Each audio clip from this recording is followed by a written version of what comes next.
not a writer. Okay.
For those who... What we do here is go back.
Seven, 6, 5, 4, 3, 2, 1. You'll never have the sacred stone.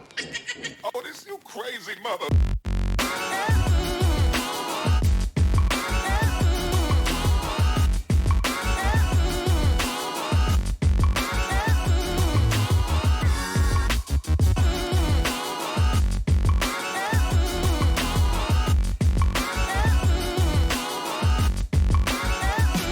But I promise you, baby,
Hey! What's going on, everybody? Welcome to the Child of Mecha live stream weekend edition. Yes. Henry got it right. Good job. Hey, what's going on, everybody? Welcome to the weekend edition of the Child of Mecha live stream. I am your host, Tim, the one and only Child of Mecha. Yeah, we're on, hey, it's Saturday. I know, it's weird, right? It feels weird for me, but hey, we're here. Yeah, Chris Pab says, it's weird seeing my face when the sun's up. Yeah, you're not the only one, right? But hey, we're here. We're doing this, making it up for last night. So, last night I was just like super, just stupid tired. And, yeah, we're here doing it on Saturday. Hope you guys enjoy it. We're going to get into some stuff today, and we're going to have some fun. We're going to do some building and stuff like that. So, without any further ado, let's get some business out of the way here real quick, and then we'll jump into it, right? So, if you want to rep Child of Mecha or Mecha Army, go hit up www.childofmecha.com, hit the store button up at the top. You'll see shirts and hats and all sorts of other cool stuff on there. So it'll be good. So go get you some.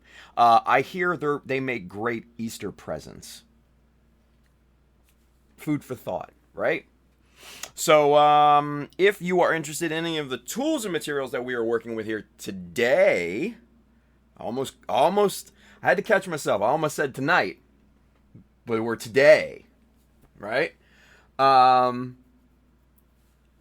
Amazon link just below here on Twitch and YouTube. That side, if you're watching on Facebook, if you're watching on Twitter, check one of the other ones. That's all I got to say. So, aside from that, if you are looking for kits or paints or Mecha Decals, go hit up our good friend Adam and the fine folks down here at USA Gundam Store. They are definitely going to have what you need. Now, speaking of Adam and USA Gundam Store, if you happened to miss, or you're maybe behind on the streams or something like that, if you missed last night, there was a bombshell drop yesterday that there is going to be a little event down in Daytona Beach the weekend of August 29th to the 30th. So mark your calendars. Get down there. Take part. I will definitely be there. I am going to be bringing some models and stuff with me. I am thinking at very least the full armor unicorn that me and Chris are teamed up for.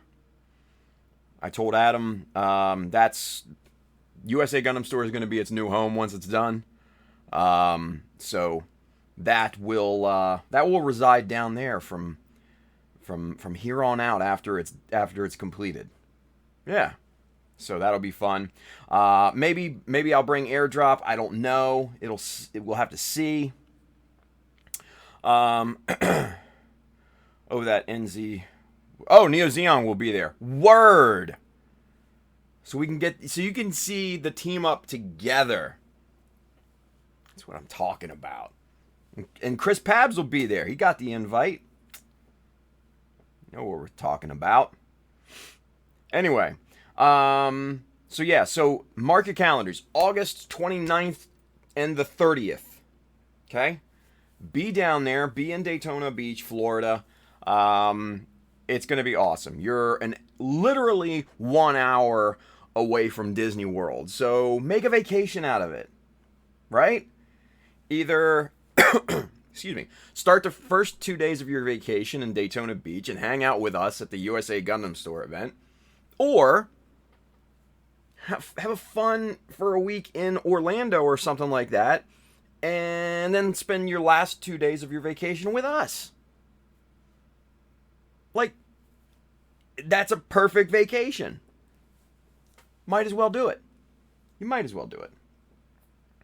So yeah, so there's that, and then the other two things, like I mentioned, me and Chris Pabs, we are a team for the Team SD Build Off. Hashtag Team SD Build Off. See, I got it right today, Pabs. So go follow the teams on Instagram because there's a bunch of them. That is put on by our good friends Jason and Sabrina Reyes, Power Ranger, and SoCal Brina. Those are their two handles on Instagram. So go follow those two fine individuals. They are amazing people. And if you don't, you're missing out on Beer, Banter, and Build Night on Sundays. Their live stream, which is a lot of fun. And so yeah, so there you go. Yes, Chris Pabs. He says he's on point today. Yeah, I am well rested at this point. So yeah, dude. I was just, I so out of it yesterday. So out of it. I was just, yeah. It was a long day, and my workout the previous night just demolished me. It was leg day, so just, yeah, I was gone. Anyway, so yeah, so go follow those two fine individuals. Go follow the teams. Go follow me and Chris Pabs when, we get rolling. I know Pabs has already started on his Neo Zeong. I'm waiting for my kits to get here to start on the full armor unicorn, and we're just going to knock this thing out the box, and it's going to be awesome. But definitely go follow the other teams and stuff as well, because they're also amazing, right? And then last but not least, 1 week from today, next Saturday, February 29th, I am going to be at the ODO, Old Dominion Open. It's an IPMS event down in Richmond, Virginia. There's going to be a lot of people coming to that.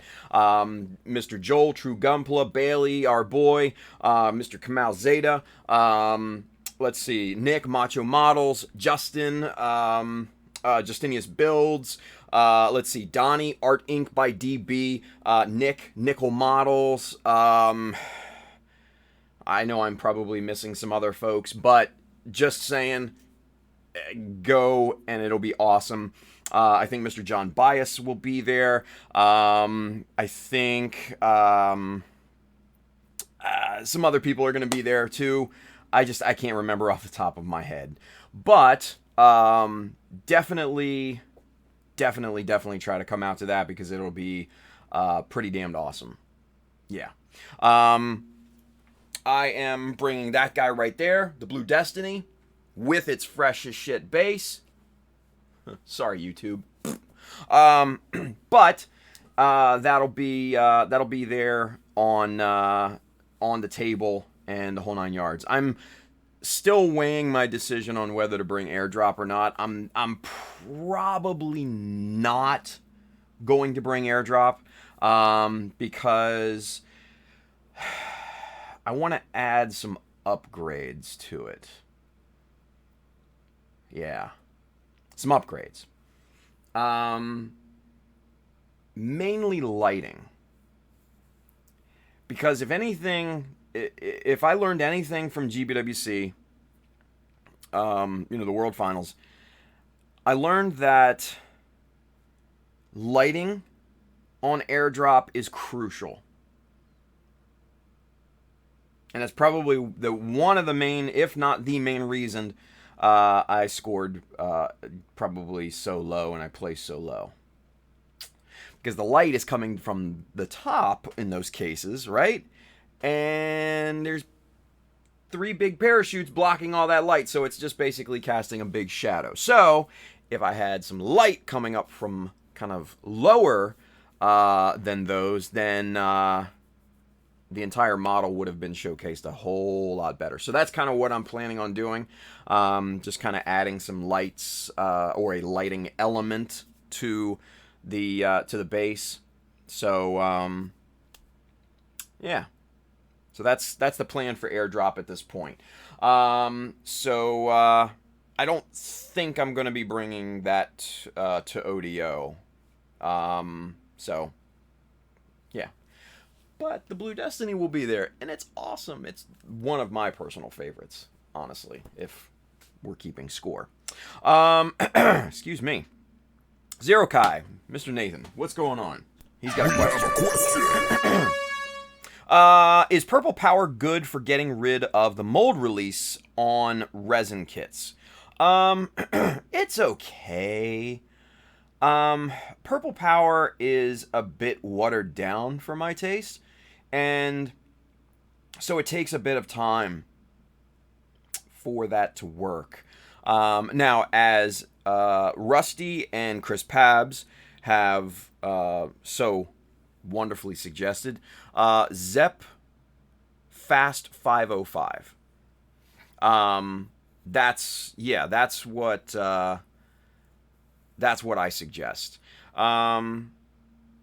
It's in Zero Kai. It's only, you can only find it at Home Depot. So Walmart's not going to carry it. Zep Fast 505. That's what I use for pretty much any kind of degreasing or cleaning or anything like that, and it's top notch, like industrial strength stuff, right? That's what I use to strip like chrome pieces. Like if you look at my tutorial on stripping the Hayaku Shiki 2.0, we tested, I think it was 5 or 6 different chemicals, and Zep Fast 505 came out right on top. Stripped it right to the bone in, I think it was like 6 or 7 hours.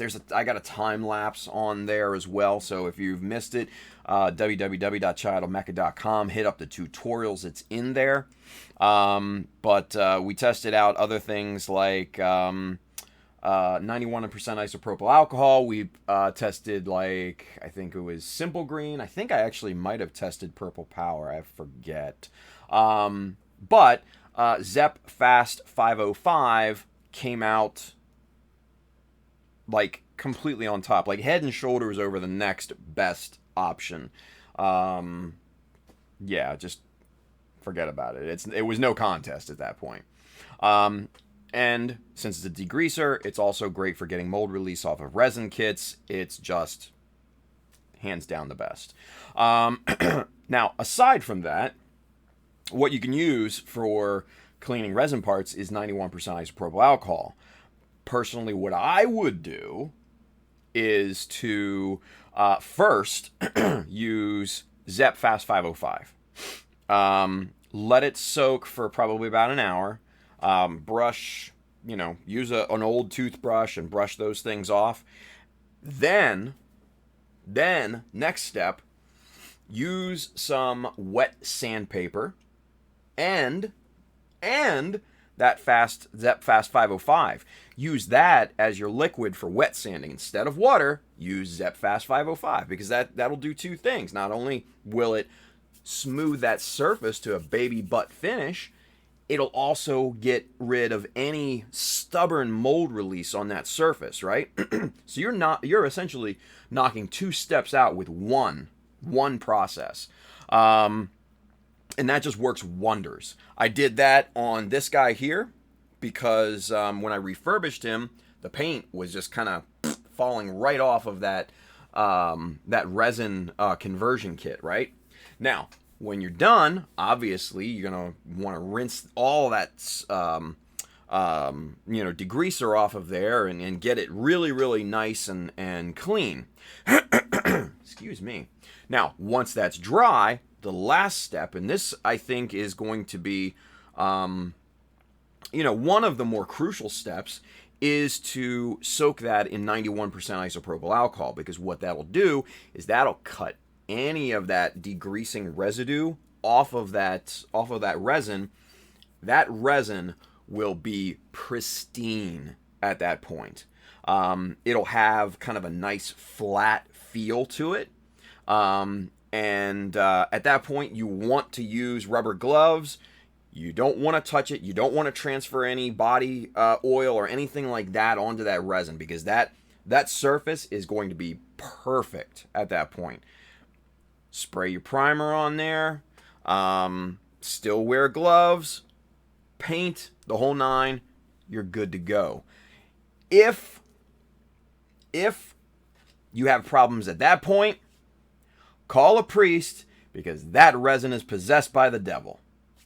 Case closed. Dunzo.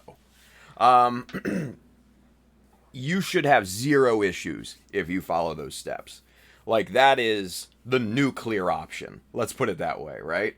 But I've done that with resin before, and forget about it. That paint will stick to that forever. Yeah. Dunzo. Anyway. Chris Pab says, during SCGMC, I definitely had to shine a light under to see all the details. He's talking about airdrop. Yeah. See, and that's the thing. Hindsight is 20/20. I get it. That was lack of foresight on my part when I designed the thing, when I designed the base and everything. I didn't even think about lighting, right?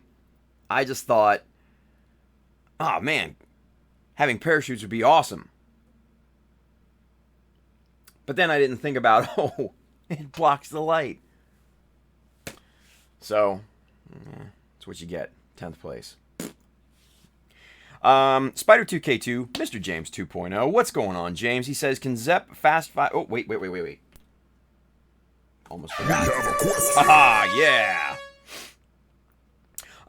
He says, can Zep Fast 505 be good for removing chrome off regular plastic? Absolutely. Yes. 100% yes.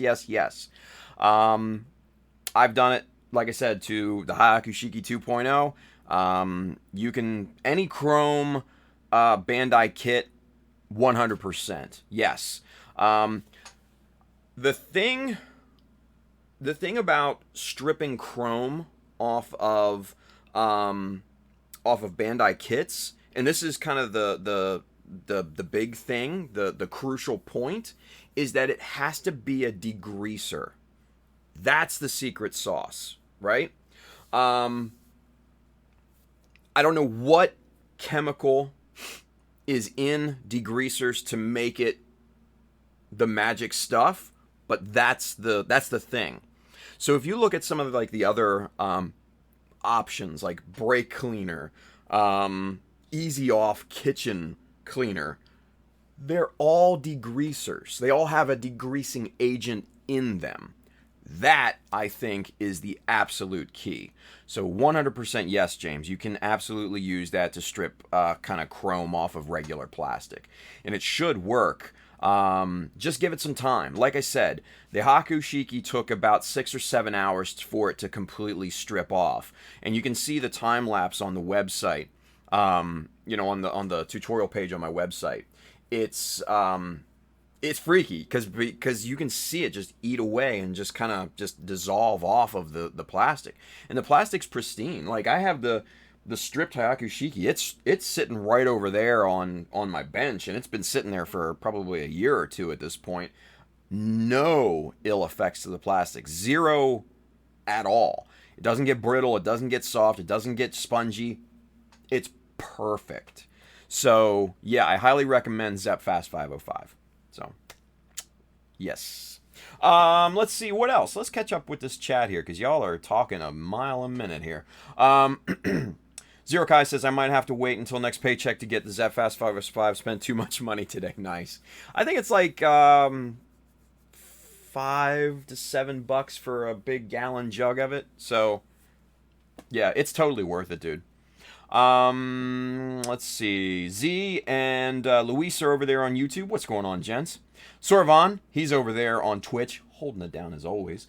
He says, when doing surface prep, the nuclear option is the only option. I agree. Let's see. Brandon 5269. Whew, hey. Are you thinking lights? Oh, wait. We have a question. Hey. He says, are you thinking lights built into the bottom of the display or little spotlights? So this is the thing. What I have is this strip light that I used to use for Gunpla Talk, right? When I used to sit out at my workstation. But now I do it right in here in the studio, and I have all the other lights. So that's just kind of collecting dust at this point.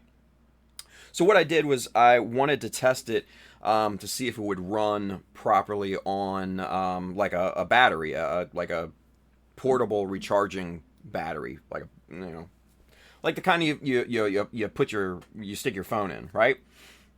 It works wonders. It's awesome. It works perfectly, right? And so what I'm thinking is not to modify the base or any part of what airdrop is currently, but to build kind of like a platform for it to sit on. And then what would happen is it would extend just a little bit in front of airdrop with that light shining up kind of at an angle. And it would be hollow underneath, and that way you can run the wire underneath of it, hidden completely, plug that into a battery, and it would be one self-contained package, and yeah, and the rest is history. So that's kind of what I'm thinking at this point. Whether that's going to be feasible or not remains to be seen, but I've got a couple months to figure that out. So there you go. Anywho,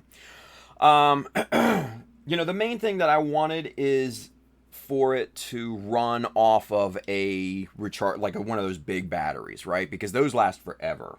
And little LEDs taking maybe 3 or so watts of power will last a very, very, very long time. So with that in mind, I could take it to a model show, have it plugged in all day, and theoretically have it lit at least the majority of that day, right? At least for it long enough for it to be judged, right? So that's the main thing. That was the main thing for me. And then when I have it here, I can just plug it into the wall and boom, done.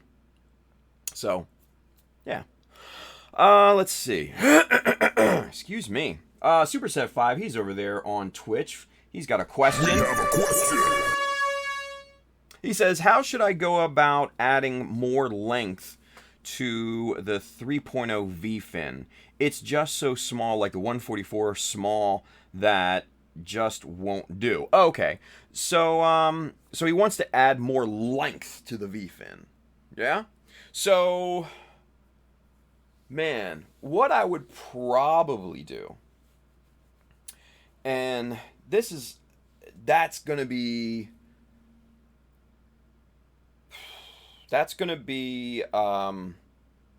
fragile, right? What I would probably do is take thin quarter millimeter thick strip, right? And basically just apply that to the surface, and then the back, once that's all glued into place and kind of trimmed and wherever you have it, obviously the back's going to be a bit hollow. Fill that in a little bit with super glue, sand that and trim that all nice and smooth, and then you've got extended V-fins at that point, right? Now, obviously that's going to add a little bit of thickness to it. You could theoretically taper sand that down to where the little kind of whatever jewel thingy that is, right? This red dealy, right? You could taper and kind of sand that down to that point, right? So that's an option there too, or you could just deal with it. So that's kind of what I would do, right? Because if you try to epoxy putty that, it'll just break off. Because it'll be way, way too fragile. You need something with more structural rigidity. So if you, excuse me, apply plastic sheet to that, you're going to get more length out of that V-fin. Excuse me. Or the other option is just finding another V-fin and swapping it in. That's always an option as well. So there you go. Excuse me. So, Let's see. Chris Pab says, quick warning, Zep Fast 505 for some reason doesn't work well for non-Bandai kits. Someone tried to strip the plating from a Sinanju bust and it did not work. Yeah. I've not tried it with non-Bandai kits, so fair warning. There you go.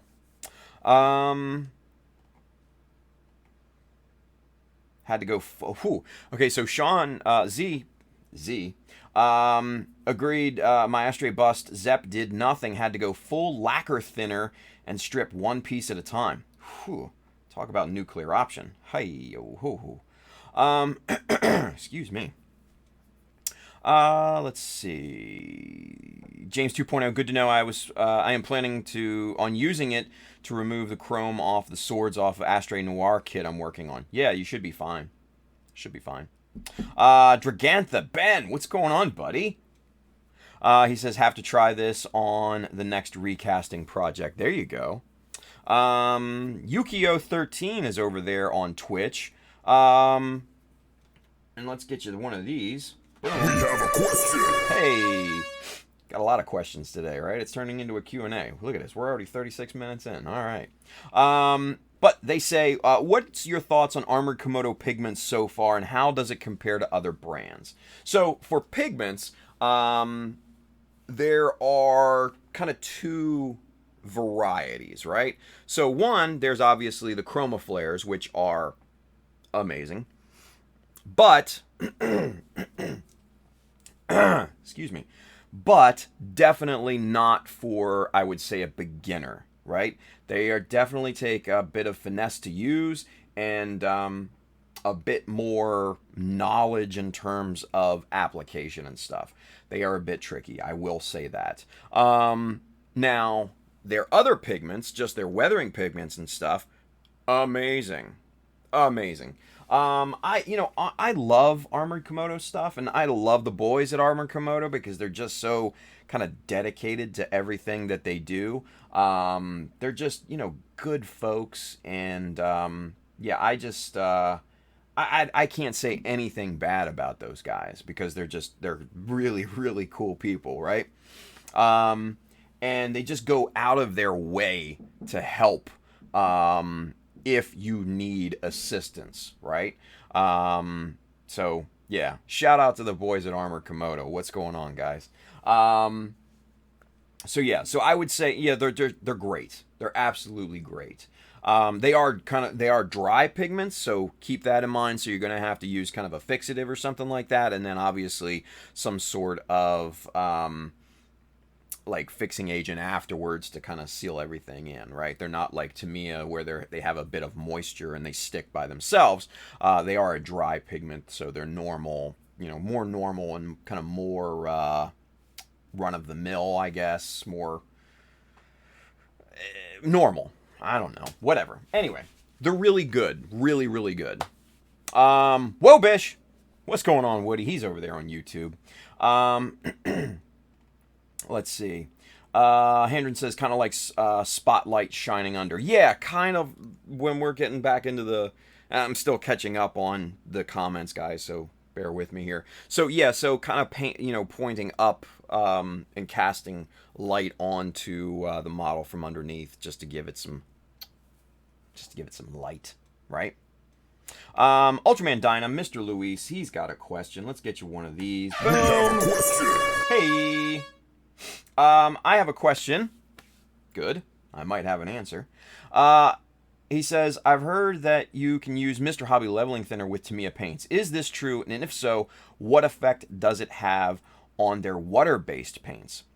Well, number one, I wouldn't use them on any water-based paints. Tamiya, number one, is alcohol-based. The Tamiya, the normal Tamiya, hang on, let me get you one of these here. Where is it? Aha, here it is. Let's get you the clean one here, yeah. So, this one right here, this paint, the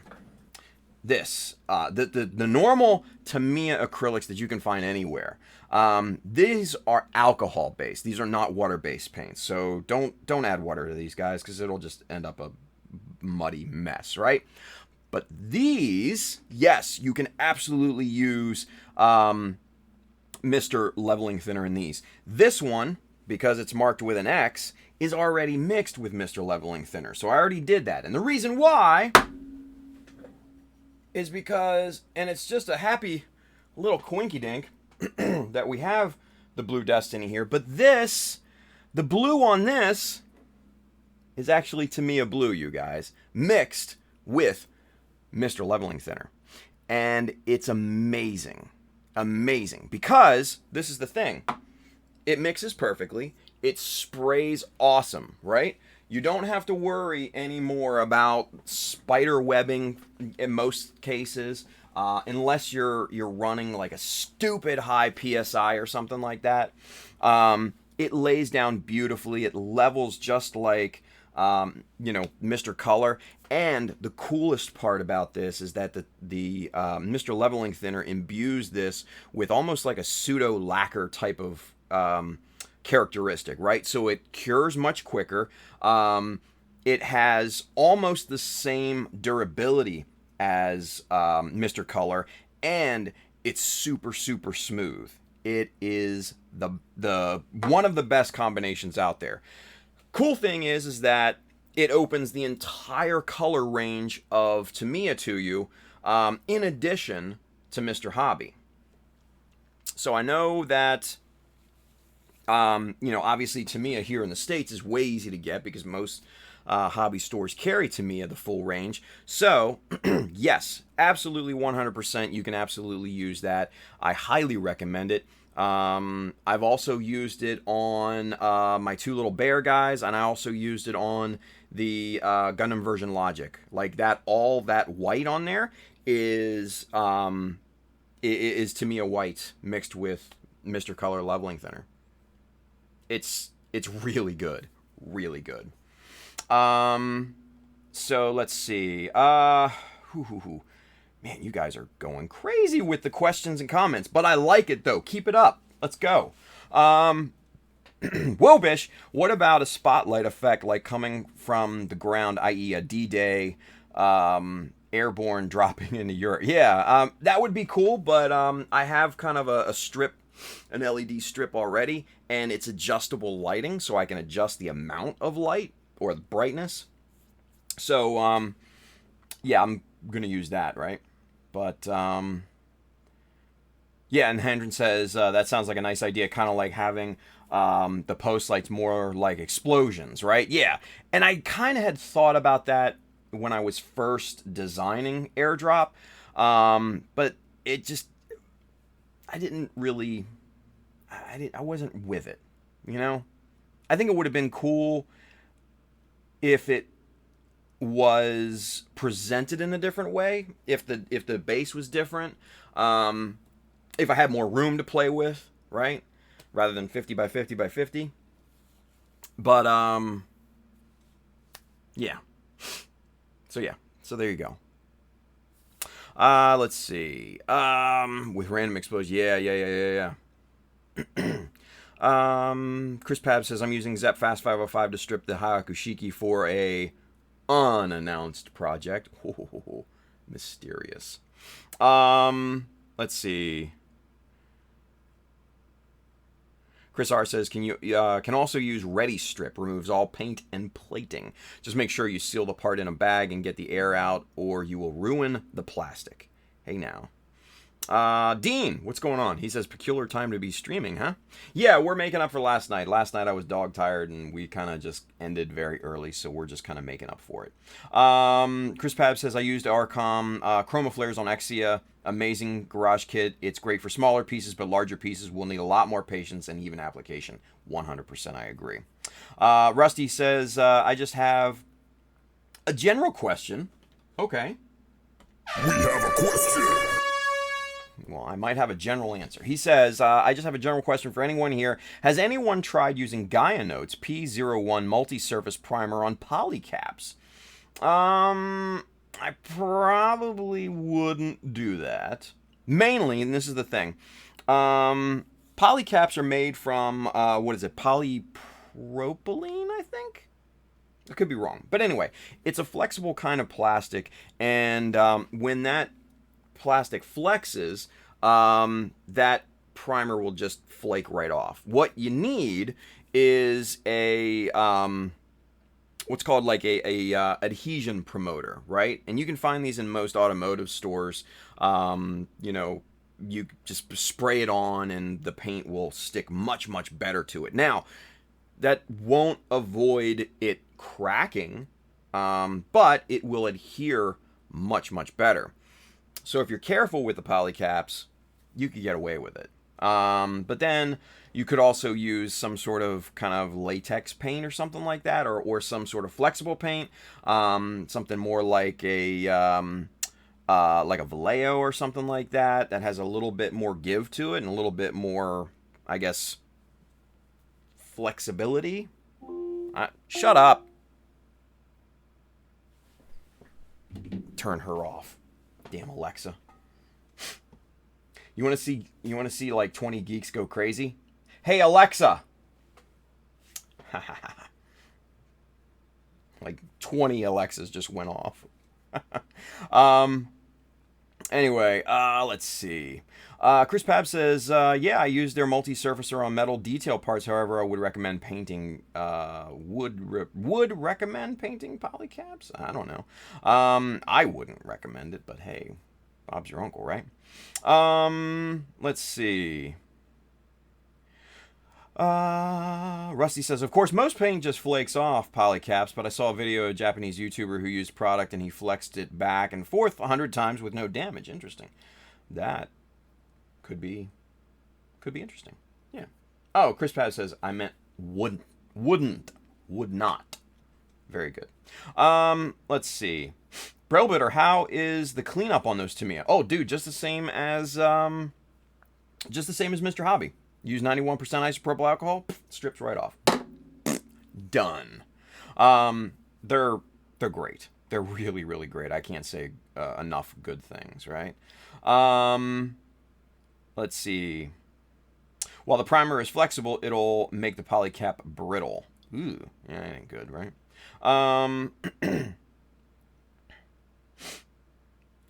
Chris, that's why. It's because everybody's awake and they're asking questions. I totally get it. I like it. I dig it. Brandon says, hey, Tim, just an idea for the Jets lighting. Something like this might look cool. Sending you the link. This is adjustable lighting as well. Might look cool.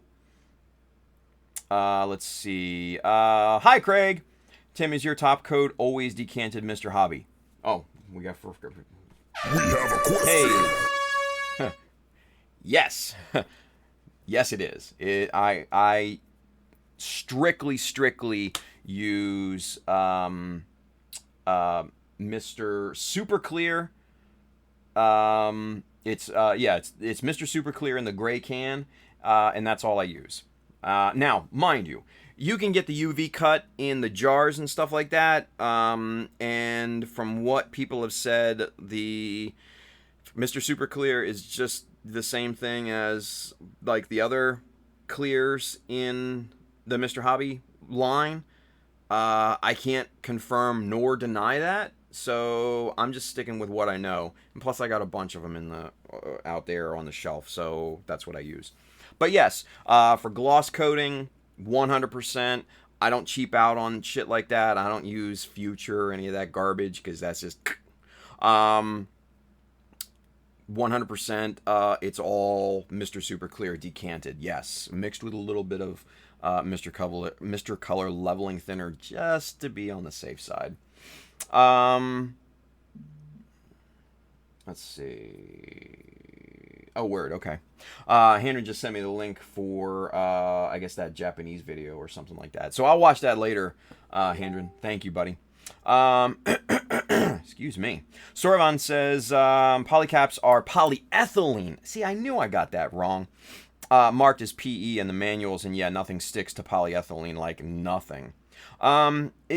There's an adhesion promoter. Mike Wine, from those Gundam guys, used an adhesion promoter. I think it was called like Pitbull or Bulldog or something like that. It's an automotive adhesion promoter. It's in a spray can, and he actually got it to work, right? So I don't know. I've seen his, and it looks like it worked. So Bulldog half sight, thank you, boom, done. But yeah, that Bulldog stuff, and I think you can get it on Amazon. But he got it in just like his local automotive store, and he's a car dude. He's a automotive tech and everything like that, so he knows his shit when it comes to automotive stuff.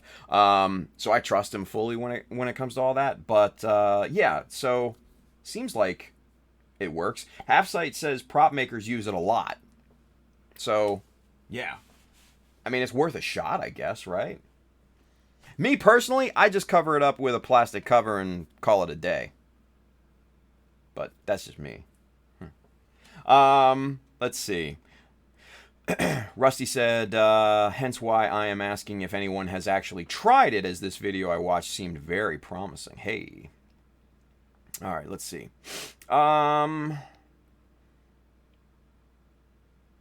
Jason PS3, here we go. We have a question. He says, how do you paint soft plastic like the old master grade GP01? I had the it's scrapped now. I used to have the GP01.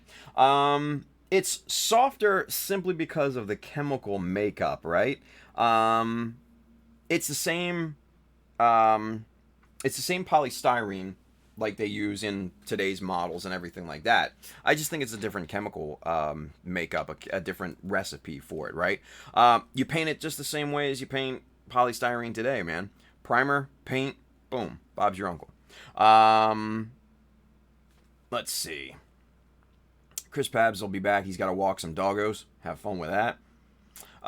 Dean says, looking to buy a master grade. Any recommendations? I'm thinking about the Barbatos right now. I love, obviously, the Jesta. Why not, right? So, yeah, the Jesta, GM Sniper 2, the Master Grade Ground Gundam, even for its age, it's still amazing. 100%. Sinanju Stein, those you cannot go wrong. 100% hands down, you cannot go wrong with any of those models because they are amazing. If you can afford it, the Sazabi Verka, great kit there too. What else? I'm trying to think. Oh, Hayaku Shiki 2.0. That's a good one. What else I got over there? Let's see. The Rezel. The Rezel's pretty good. I like that. Can't go wrong with a Zeta Plus. The C1, I think, is my personal preference, but that's just me. So yeah, any one of those I think is good. Yeah, I think any one of those is good. Adam, Mr. USA Gundam Store. Hey, we were talking about your event, dude. Perfect timing. We were hyping it up. People are hyped about that, dude. Can't wait for that, man. But he says, why'd you can't and not get the jar? And then he says, oh, you just answered that. Yeah, sorry. Let's see. Scrolling down. Hey, Stephen Eckert. He's over there on Facebook. I appreciate the easy live stream. Been up since 3:30 a.m. because of work. Ouch. Sorry, man. Well, hey, good to be here for you. Let's see. Excuse me. William Wilm says, go big, go Faz. Yeah, right. All of Tim's suggestions are great first master grades. 100%, yeah. Everybody's recommending the Faz. It's a nice looking kit, I'm not gonna lie. It's just not my style though. Spire2K2 says, you know what would be fun tutorial one day? Hydro dipping parts. Always had a curiosity about that. It's absolutely doable. Tim Mather did that for some of his kits and pulled it off rather nicely. He did a nice little carbon fiber hydro dip on some parts, and they looked really, really good. So yeah, check it out. But hey, we're caught up on the chat now, so hey, cheers. Hey, and now that we're already halfway through the stream, let's get to building, shall we? Let's go. Boom. Camera 2. Here we go. All right. So, as you can see, we've got a little bit of a mess going on here, right? These parts here are going to be for the new Blue Destiny base that I'm kind of whipping up, right? And these just let's get you zoomed in. Boop. There you go. These were actually kind of the display base from a Master Grade Zeta 2.0 that I had way back in the day, right? Excuse me. And I always liked the display base, right? Because these things were like this, right? And then you had this thingy here like that, right? And these connected like this, like they all connected together, right? So I cut this off, and I figure, I don't know, this is a cool piece. I'll use that at some point, you know, later down the line. But these guys right here, these kind of foot pads, I really liked a lot, and I think these would be really cool as kind of a standing kind of pedestal for the Blue Destiny. So now, the bad thing is that obviously they were a bit too narrow. They were about 1 millimeter too narrow. So what I did is I cut them right down the middle, both of these guys, and just stuck a bar of what is that, 2 millimeter by 4 millimeter strip in there. Super glued everything together. Obviously, I kind of backfilled this piece with some super glue and some baby powder filler. And that's all kind of good to go in there, and then we can just kind of get the excess off there. But that's all nice and solid now. That's not going to break anytime soon. And then just started leveling this surface out here, right? Just completely smooth. This one is basically done and sanded. You can do the fingernail test, and it's perfect. But these other 3 parts obviously are still works in progress here, but you can kind of see how they fit together. And then what I'll do, swap these around and just kind of stagger these like this, so it's a nice good stance, and he'll be standing on those.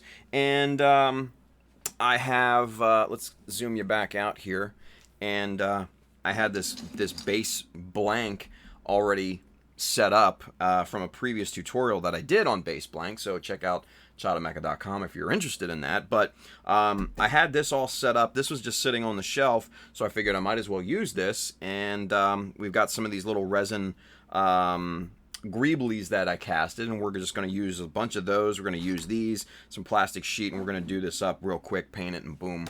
It should hopefully be done by next weekend. So we'll see, right? We'll see.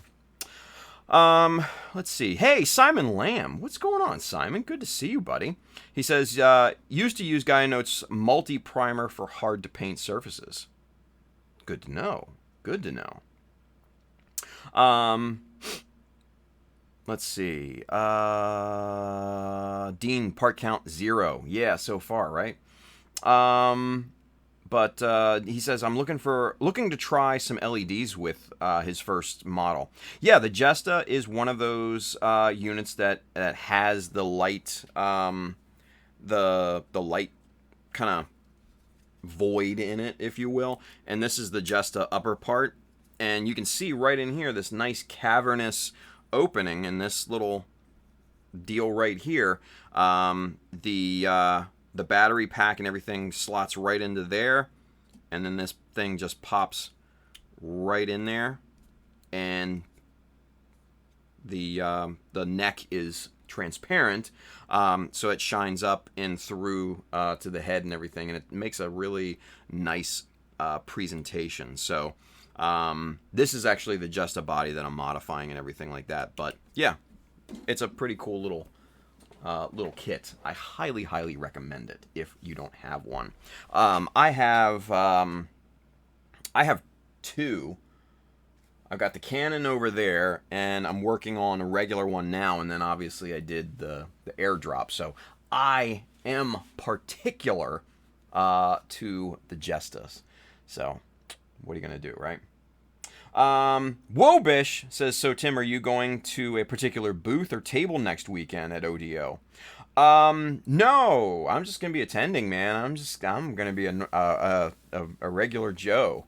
I'm going to hang out with friends and see people and meet people, have fun, compete, and, you know, maybe scope out some tools and kits and stuff like that. Probably not as many kits, but tools, yeah, definitely. Because I've heard from Nick and Joel that the tool selection at ODO is rather nice, and I'm kind of a tool fiend, so I'm always on the lookout for new tools to make my life easier or to be able to accomplish something pretty damn cool. So, yeah, I'm gonna check it out. So, he says, cool, see you there. Oh, sweet, dude. Hell yeah. Nice. Awesome. I look forward to seeing you, buddy. Very cool. Yeah, I mean, just come around the Gundam table, because I'm sure we'll be hanging around there all day. You're not going to be able to miss us, let's put it that way. You see one of us and you'll probably see the rest of us somewhere. Let's do that. So, yeah, come on through, bud. Sweet. Everybody's going to this thing. I'm glad I decided to go. I am. All right. 6:01, we got another hour. So, with that being said, let's put this off to the side here, because obviously we're not, this isn't a GBWC related thing, right? So we're just going to pop this off over here to the side. Stay. And let's bring back the Gesta parts, yeah? So here's what we were working on kind of last time, the knee cover. That's all basically done except for these side notches that we got to scribe in. But that's not what I really want to focus on today. What I want to focus on today is the side of the calves a little bit. That's kind of the part that I really want to try and do something with here. Now, specifically, this point right here, and let's get you zoomed in so you can see what I'm talking about. This point right here, this transitional point that goes up to the knee, right? So if you turn this around, you can see kind of the knee over, well, maybe you can't on the camera, but this knee point here, since we extended it out, since we laminated over the existing knee point, extends now about 1 millimeter or so. So what I want to do is I want to cap this point here with a plate to cover that and give it obviously a little bit more detail, right? And make that transition a little bit smoother. So what we're going to do is we're going to pull that knee off of there. We're going to protect that guy. And we are going to pull these off here ever so carefully, because this piece right here especially is a bit fragile because it doesn't have, you know, it has this big gap here, right? Bro Bitter says, shit, I haven't even started my GBWC 2020 build yet. Well, guess what, man? I build so much slower than the normal person, it's not even funny. So, you can get away with it. I can't. Anyway. Alright, so we've got these 2 points here. And what we're going to do is we're going to basically cover this whole knee point and then kind of bring this down to kind of a shape kind of like this. And I'll show you here in just a second. And there you can see the graphite there in the shine, right? So it's a bit beveled here and here on both sides, and then it comes down to a flat point, and that as a 1 millimeter plate I think will look probably really cool. So that's what we're going to be doing today, and thankfully this is nice and flat, so we don't have to worry about transitioning or leveling things out or any of that garbage, right? So what we got to do is find excuse me, a plate big enough, a strip big enough for that, and I think we're going to need a 6.3. Now this is 6.3 by half a millimeter, but that actually should really work well, the 6.3. Now, what we wanted to do is we wanted to do 1 millimeter, so we're going to have to dig in the strip collection here. Right? Let's see. Here's the 1 millimeters and 6.3 right here. Let's get one of those bad boys out here. Come on now. Yep, we just need one. There we go. And we'll put these guys back over there. And so now, what we need to do is kind of take a shape on this. So what we need, good old Scotch tape, right? So what we'll do is we will lay this guy down here, right over that corner point, and then we will kind of trace this out here like that.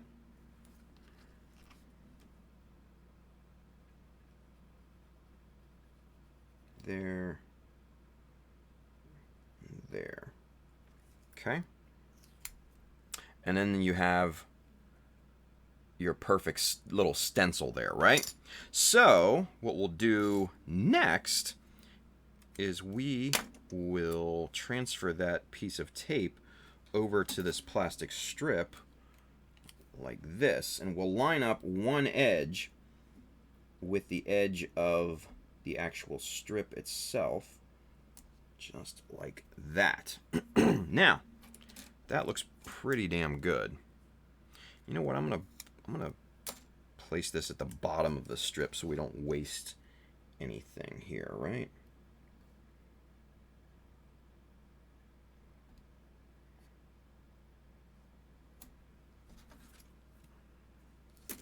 But that's not straight. Let's use the tweezers on this. I had it straight before, but then I had to go and mess with it.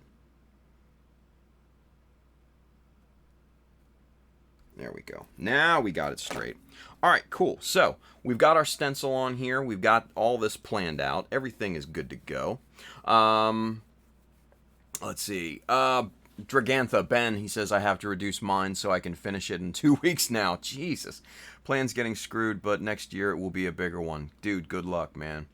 Rusty says they have rattle cans and the little 50 milliliter bottles.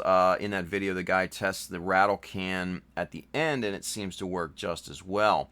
Handren says, hopefully the vendors bring that guy along with Tamiya enamels. Dude, right?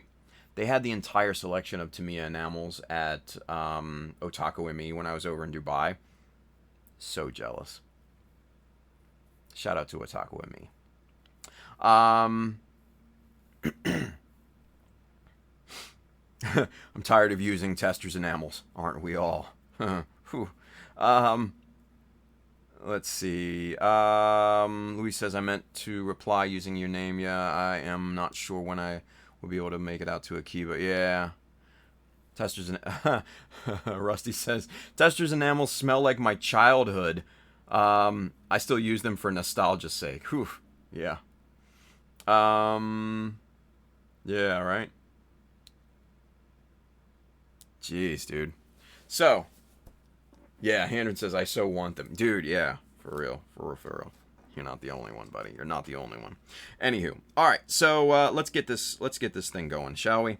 What we're gonna do, first and foremost, is we are going to trim the tape back on this thing so that doesn't get in our way as much as it possibly can or would.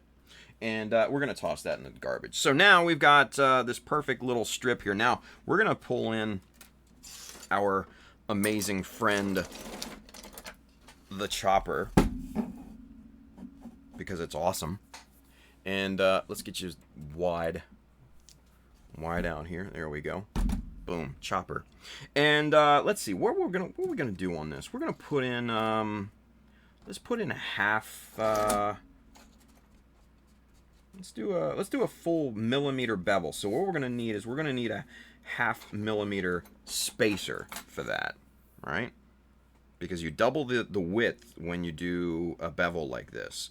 So let's make sure we get all of the gunk off the blade, because that's got junk on there. And we'll bring that down. We'll move that out. And we've got our 1/2 millimeter strip here we're going to use as a spacer. We're going to jam the stop block right up against that. So now we have 1/2 millimeter space there. We're going to put that down. We're going to put the 45 millimeter block right up against the blade, and that's going to act as our miter now. So what we do is we put this piece right up against the 45 degree block, and then we pop this in here until the corner runs up against the stop block, and then we chop, and that leaves a nice little 45 degree little miter there. And then we do the same thing with that, and now we've got a nice 45 degree miter on both sides, right? So what we're going to do next is rearrange this this stencil. We're going to move that down a bit now, and we're going to line this up with our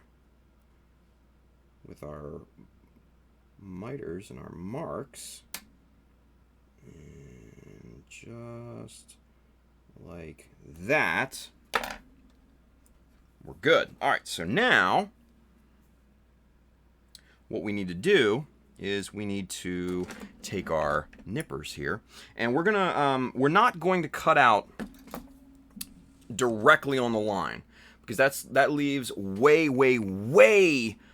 too much or too little room for variance, right? We want a little bit of meat left on the bone so we can trim that back appropriately and have that nice and flush. So what we're going to do is we're going to trim out about 1 millimeter or so over that that template line, right?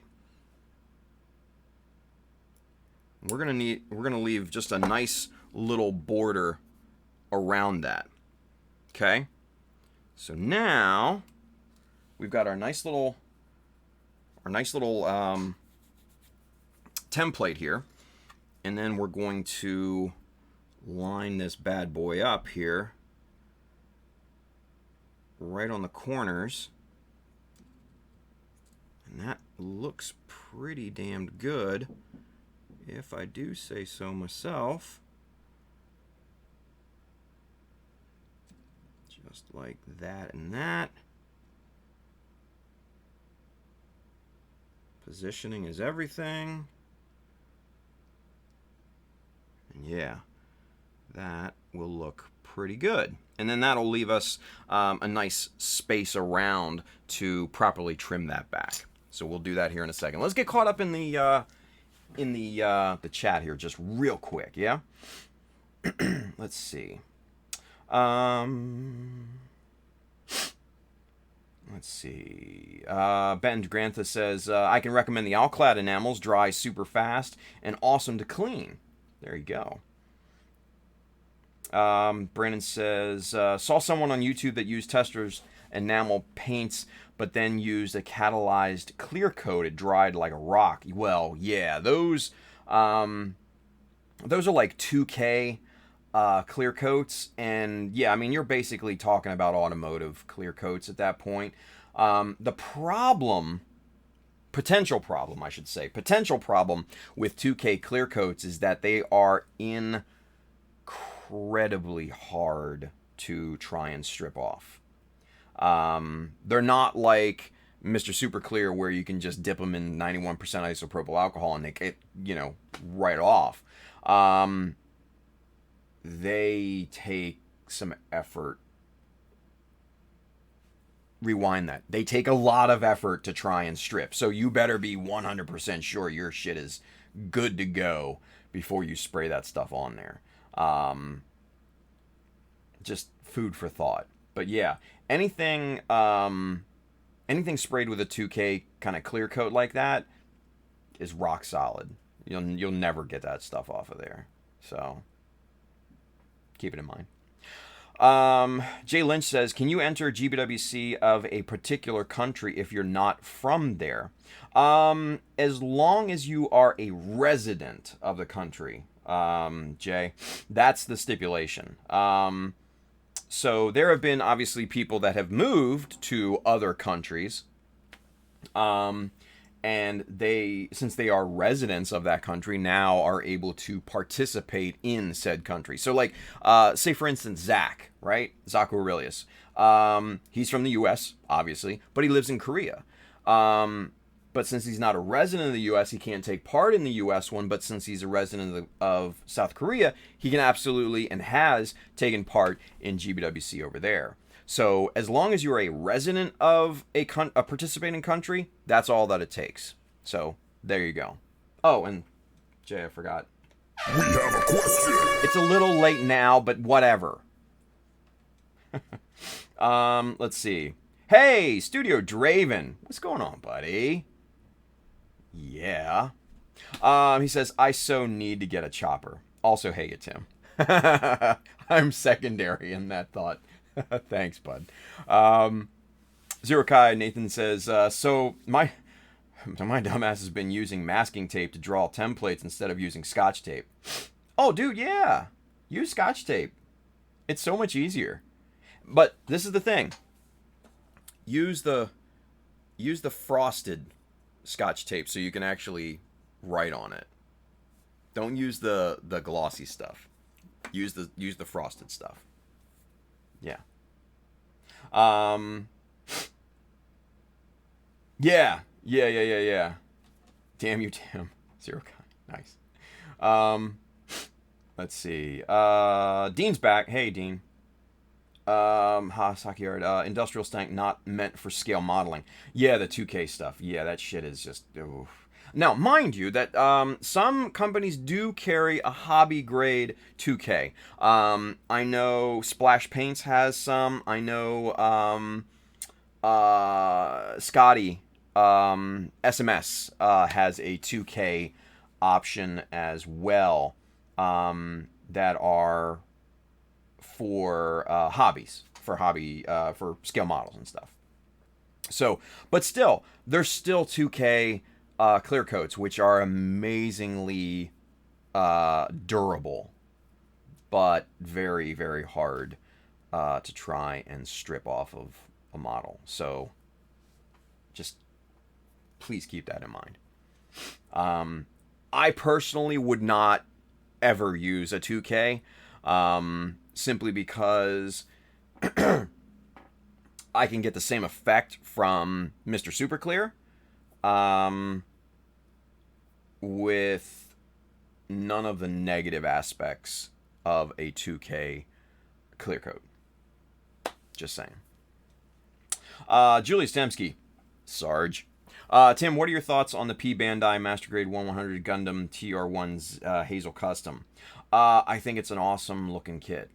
From what I understand, it's based off of the... Oh, and Sarge here, forgot. We have a question. It's based off of the Gundam,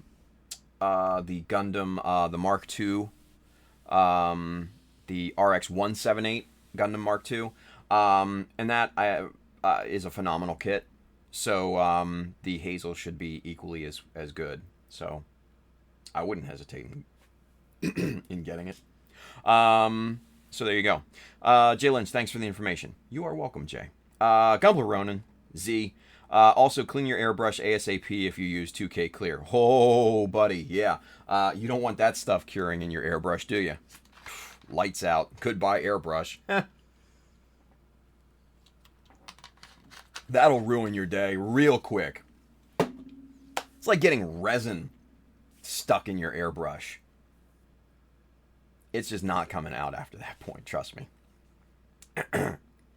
Brandon says, excited to get to sanding on this quick type I used last night. Took the leap like you said and just started cutting cutting stuff last night. See? Good stuff.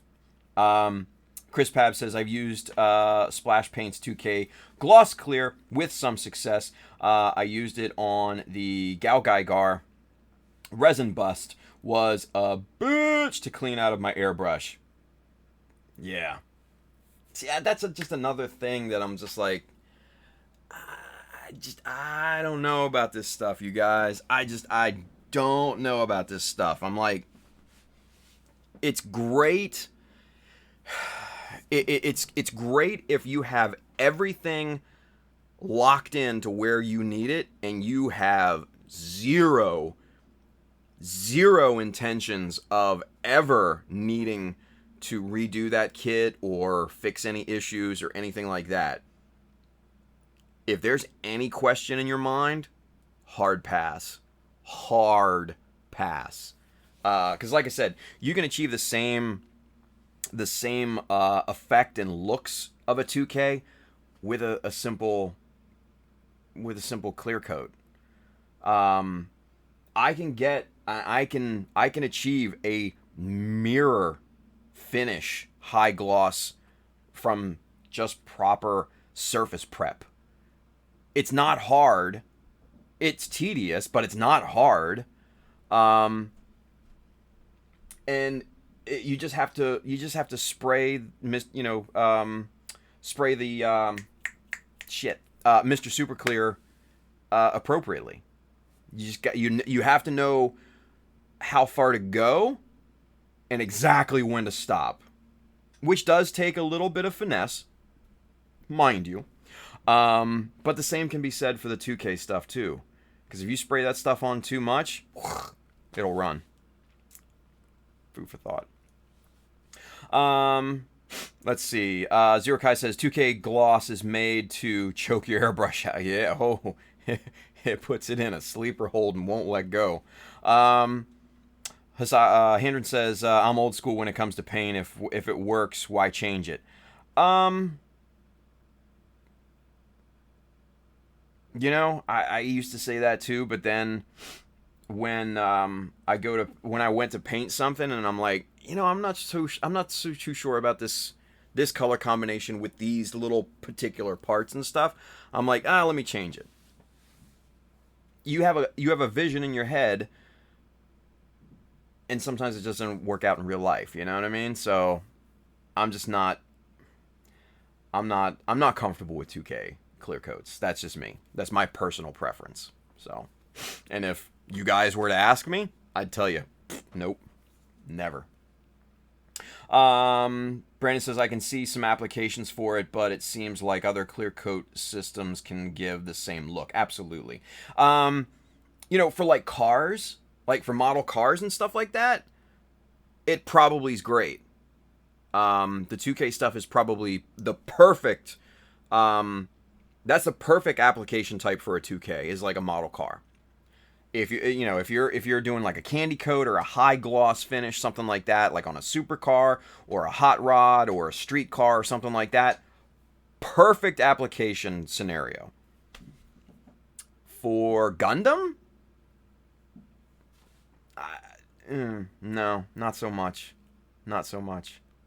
It's just, I'm not in it.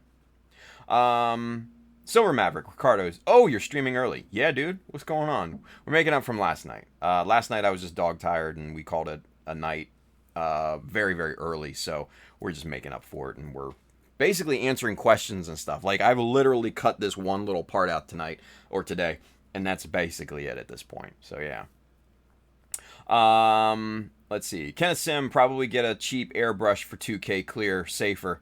Yeah. A disposable airbrush. Chris Pab says, personally, I used it to make sure the finish was never going to scratch off. To this day, hasn't had a single scratch on it yet. Nice. I mean, I could say the same thing for all my models, though, too. Hey. Ricardo says, it's all about the urethane gloss. Man, all right. Studio Draven says, to be honest, Tamiya acrylic gloss clear with Mr. Leveling Thinner is fine for me. Yeah, exactly, and that's kind of the thing that we were talking about, though. Stuff like that with Mr. Leveling Thinner, or like what I use, Mr. Super Clear. I mean, it works, right? It works, and it's really, really good. You look at the finish on the Blue Destiny, you look at the finish on the Aussie, you look at the finish on the Airdrop, Hummingbird, any of the models that I've created, that's all Mr. Super Clear. All of it. Every single one. So, if it ain't broke, don't fix it. Let's see. Hendren says, been using Tamiya clear flat with future finish mixed, strong finish, no scratched at all. Ugh. Man, you're still on that future thing. Hendren, you gotta kick that drug, man. We're gonna get you into rehab one of these days, dude, and we're gonna get you cold turkey on that. Don't you worry. I'm just giving you a hard time, dude. Use what you needed to use. I don't give a shit. If it works for you, it works, you know. Brandon says, anyone recommend the 135th bust for a first-time big build? Why not? Go big or go home. If you're going to be a bear, be a grizzly, right? Kenneth Sim, another choice for clear urethane clear coats? I mean, I probably wouldn't use a urethane clear coat, but that's just me. Ricardo Silver Maverick says, I mainly use Finisher Super Clear. Yeah, and that's just, another, kind of lacquer-based, I think that's just a lacquer-based type of clear coat, just like, Mr. Super Clear. He says auto clear. Super Finisher's auto clear? Is that different, Ricardo? I don't know. I'm not familiar very much with Finisher's line of products, so I don't know. But anywho, all right, let's get to gluing this damn thing down, shall we? I think so. I think we should. All right. So for that, we're gonna need the eyes, and since we've got a little border on this thing, we can actually hold this with the tweezers, right? Now, alignment and placement are going to be absolutely crucial when it comes to this thing, because there's really gonna be no room for error, because this particular strip, the 6.3, is a little on the thinnish side for this piece, so we have to be, come on, damn it, there we go, now we got it. Get that super glue all spread out there. Now, let's see, we take our time.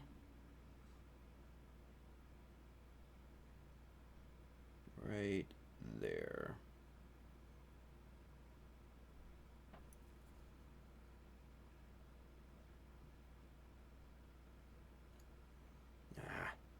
Come on.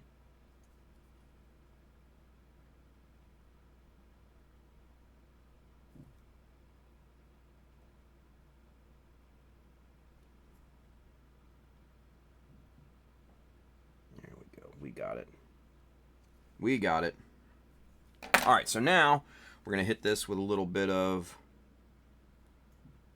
Insta-Set. Boop. All right, so now we're going to leave that set for just a few minutes.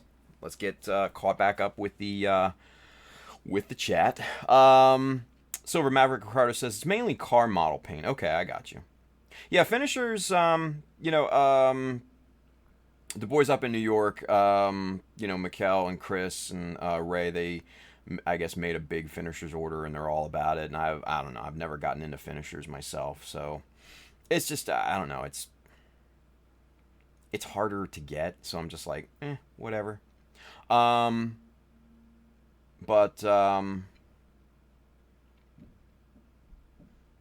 see. Ricardo says urethane clear coat is only good if you want a super glossy coat for like candy coats. Yeah, And let's be serious. I know there's going to be some, but how many of us are really going to use a candy coat on a Gundam? I know there's going to be a few of us. I get that. But not many. Right? Yeah. He's Chris Pab says, I used finishers on the Dynamis. It's alright. Nice. It's alright. I love Chris's reply. It's alright. Alright. We're just trying to dry out this piece.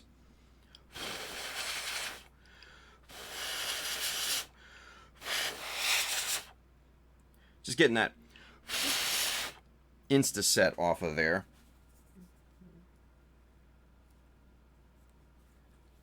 Okay.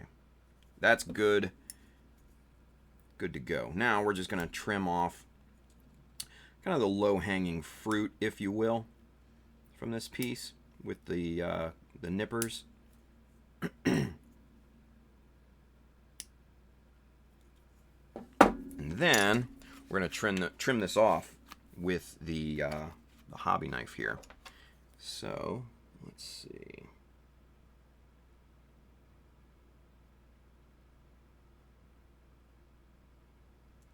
And like I said, you want to use the plastic as your guide. Let your knife just run right along the edge of that plastic and let the plastic guide you. Now, since these corners here on these pieces are a little rounded, I'm just cutting those sharp just to match the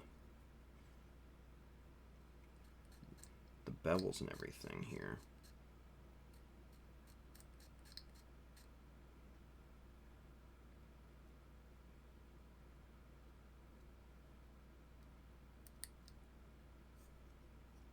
There we go. And then we'll just scrape this with our hobby knife, just scrape this smooth.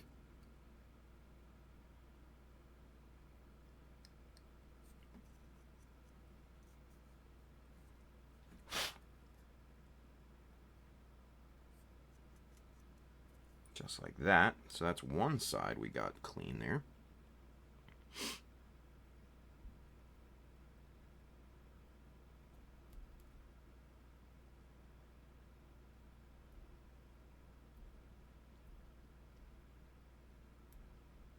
And like I said, when you're plating like this, when you're laying down plastic sheet or plate or anything like this, plow plating, make sure you leave a little bit more than what you need on there so you can trim it back flush with the piece underlying. Think about it. Yes, you're going to waste a little bit of plastic, but you're going to have a much, much better fit and finish. And that's really what it comes down to.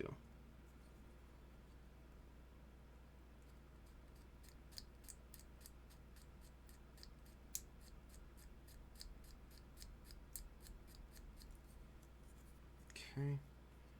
And we're just going to slightly bevel this point here. Make that nice and smooth. Yeah, that is coming out money. All right, last surface here to trim.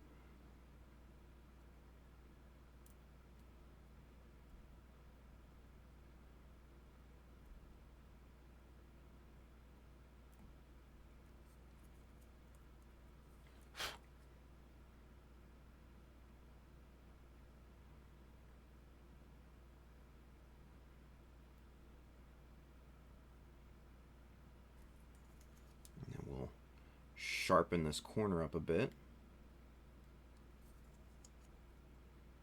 Yeah, that looks really, really good.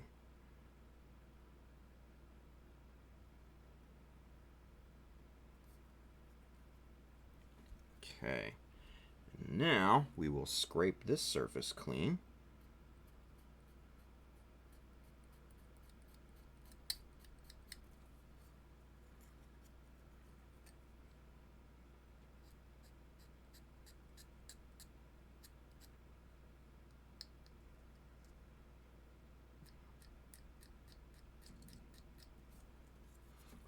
And there we go.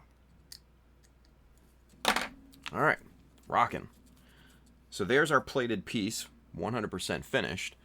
And let's get this put on here with the knee and see how this looks, right? Ooh, yeah. Yeah. See, I like that. It's just a nice little raised piece, and we'll do an outline scribe around this so it'll look like a separate piece, right? But man, that just looks quite nice. I just dig that, right? Just those little itty bitty details, right? And then what we can do, just as a kicker on this, what we can put on here is we can do like a little circular detail part, like right there, right? And then maybe add on like a 0.5 millimeter strip, just a small little strip right underneath of this, just to give it a little bit more visual pizzazz, right? Just little things like that you can do with these types of little just add-on plates. Just little detail things like that will set your model, set your piece apart from every other person out there, right? We'll do that here in a few seconds because we still got time. So let's work this down.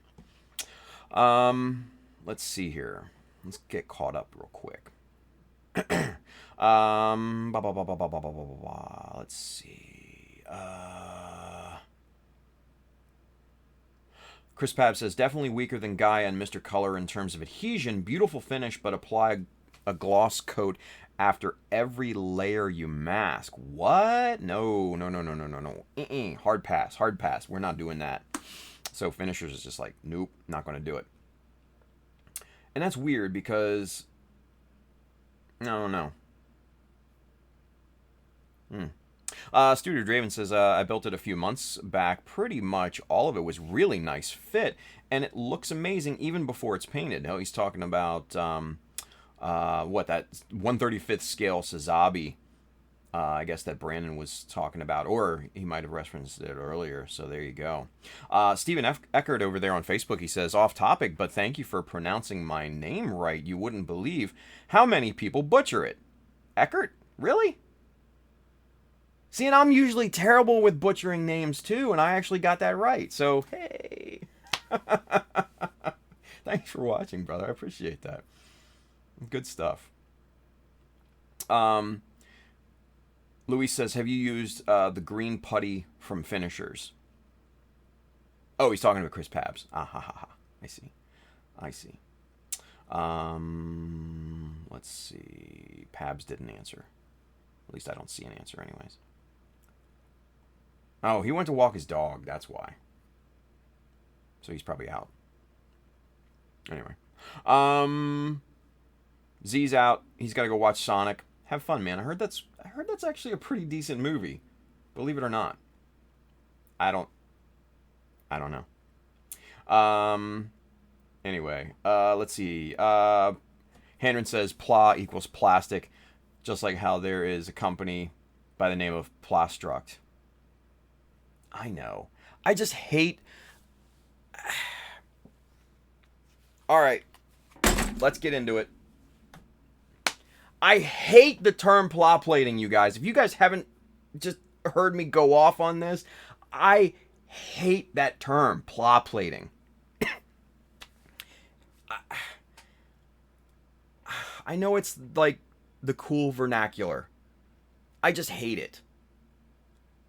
Fuck me, and I just got reeled into it, didn't I? Handren, you son of a bitch. But yeah, okay, so long story short, it's a lazy term.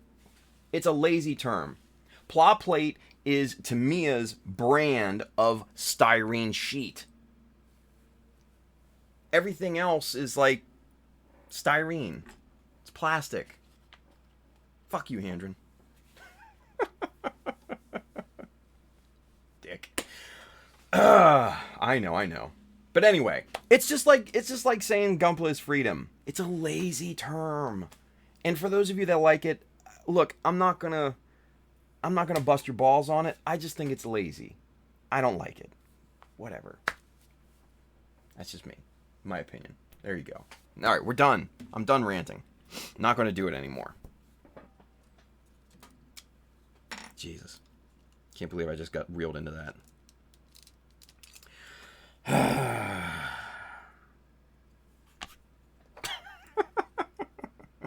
Anyway, moving on. All right, we're sharpening up this little corner here just to remove the roundiness, if you will, right? And so this is all nice and smooth now, really, really nice and smooth. So we're just going to go back in and we're just going to quickly clean up the glue overflow here, right?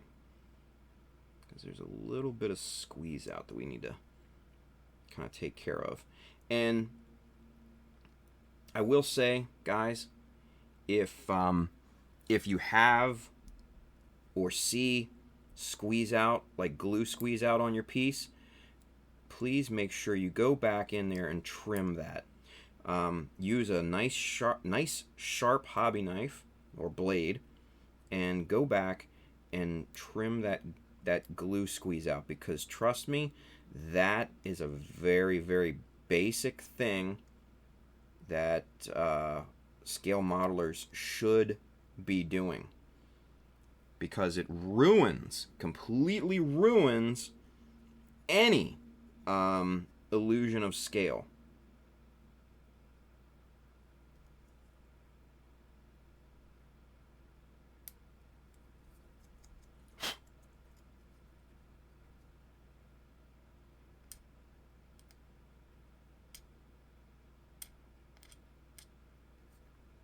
Okay, we got that. All right, so now what I'm going to do is I'm going to outline scribe this here as well.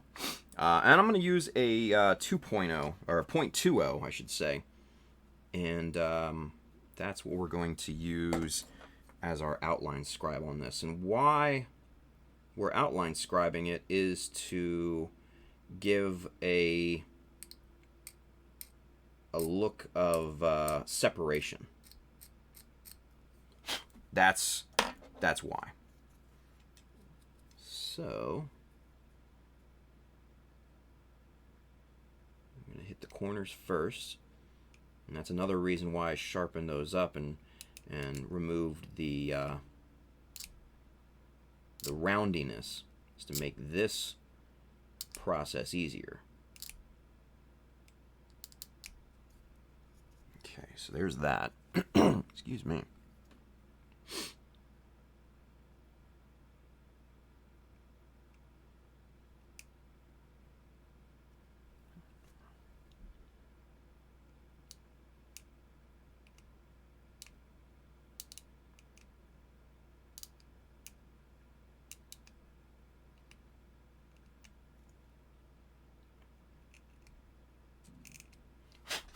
And we're just using the actual piece as our template, as our scribing template. And we're just basically going right around the piece and scribing a line. And what this does is, like I said, it gives it an illusion of separation, of part separation. It makes it look like a separate, completely separate part from the rest of the leg piece here, right? And what's going to happen is, since you have a panel line in here now, or a scribed in little line, when you go to use your panel lining fluid, it's going to catch in here, and it's going to make essentially like a false shadow, like a pseudo shadow, and that's going to sell the look even more, right? It's just going to make it look like it's completely separated. And that's essentially what we're going for.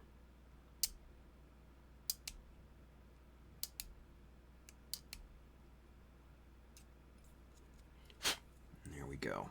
Simple as that.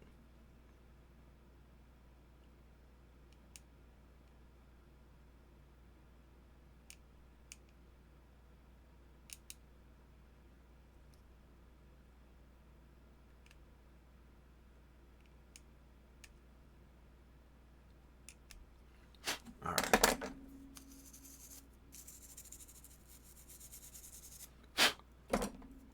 Okay. Pretty good. All right. Moving on to the next step. Now, excuse me. What we're going to do real quick is we're going to give this piece a slight bevel. Because I don't really like the sharp edges of it, right? So we're just going to take our hobby knife. We're just going to scrape in just a nice slight bevel to it, just along the top edge. Just a few passes, like 4 or 5 passes on it. Nothing crazy. Just enough to give it just a bit more, I don't know, angularity, I guess. And for these small little pieces, you could just really just cut the bevel in. You really don't even have to use your knife to scrape that line. Now, obviously, for the longer parts, you would definitely want to use your knife and scrape that edge. But for the shorter ones,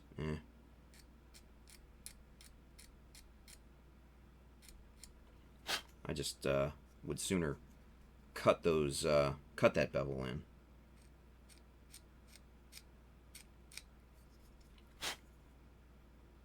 Oh yeah, that looks really nice. And we'll get you super zoomed in here once we get finished here, so you can kind of see the full effect of it. But I want to get as much done on this as possible, right? So let's see. Yeah, good call. And Brandon, right there with the answer. This right here. Stay. This is the NT Cutter. Little diminutive little thing. As you can see, it is quite small compared to the Ulfa, right? And then also compared to an X-Acto handle as well. I really like the NT Cutter because it gives me a lot more dexterity and precision when I cut. But it does have its limitations here and there, which sometimes get that little piece off the cutting mat. Which I will still sometimes resort back to the Ulfa, right? But for the most part, yeah, this little thing is golden. Love this little guy. It is in the Amazon link below if you guys are interested. Yes. Excuse me. Let's see. Coupon for what? Oh, look at that. 1/4 millimeter, 1/2 millimeter, and 1 millimeter mixed bag for $4.59 before coupon. Hey. There you go. Where at? On Hobby Lobby. Yeah, Hobby Lobby. Evergreen 3-pack of sheet for 0.1, 0.2, 0.4 thickness with 40% off coupon, $2.91. Damn, that's pretty good. It's not bad, especially for Evergreen because they're a little expensive when it comes to the full sheet. Really good priced when it comes to the strips, but for the full sheet, a little expensive. Yeah.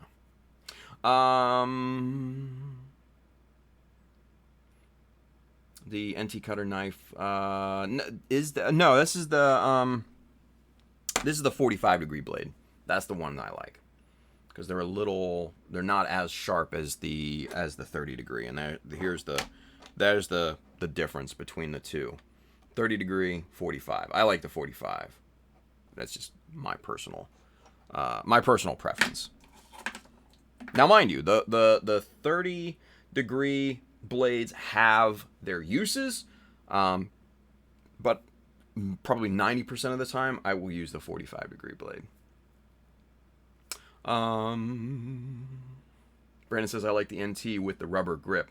Yeah, they have different varieties of handle. I got this one, and I really like the diminutive size of it. Just like I said, because of the dexterity that I'm able to get from it, the precision and cutting and everything, it just fits. I'll be honest with you, I didn't like it at first. I really, really did not like it at first. I thought it was too small, too thin, too diminutive. But I worked with it, and then I just kind of got to liking it. So keep that in mind when you get it.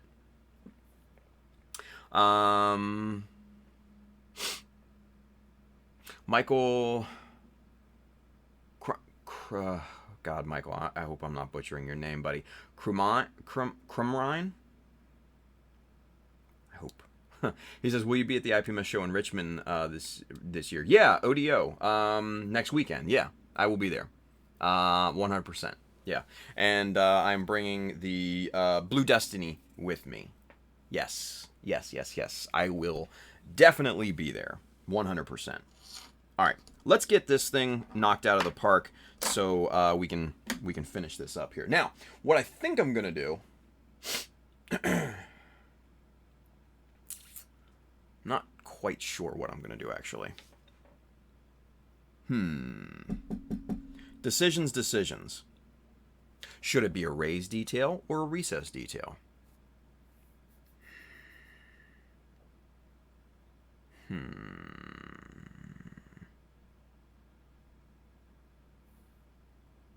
Well, let's see what kind of variety we have for raised detail here. It needs to be small, right? It needs to be small. One of these here, maybe. That's too big.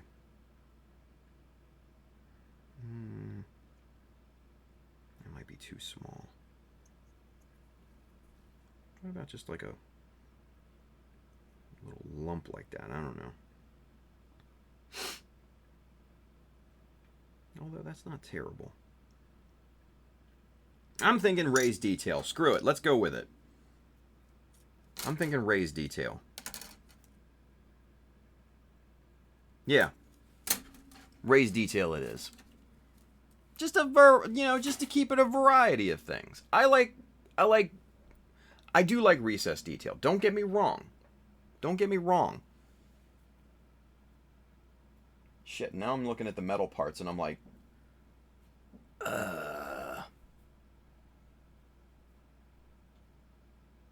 No, damn it, stick to your guns. Stick with what you know. 1.5 millimeter. Right, well, damn it. Now I'm second guessing myself. Thanks, everyone. This is your fault. Alright, let's see what we have here in terms of the metal parts. Alright? Let's see what let's dig in the archives here and let's see what we got. It needs to, like I said, it needs to be small. Super duper small. No, those are too big. Those are 2.5 millimeter. Those are like 2 millimeter. What are these here? Ooh, hey now. These are nice and small. These are tiny little things, yeah? Where are the other ones that I had in here? Ooh, hold up. Look at these little guys. Oh, but those are just... No, I don't like those.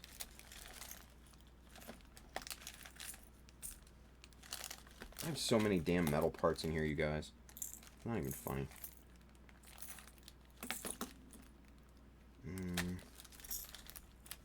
Well, these are kind of cool. These little roundy things. But these are These are cool too. They're nice and small. I like that. Small.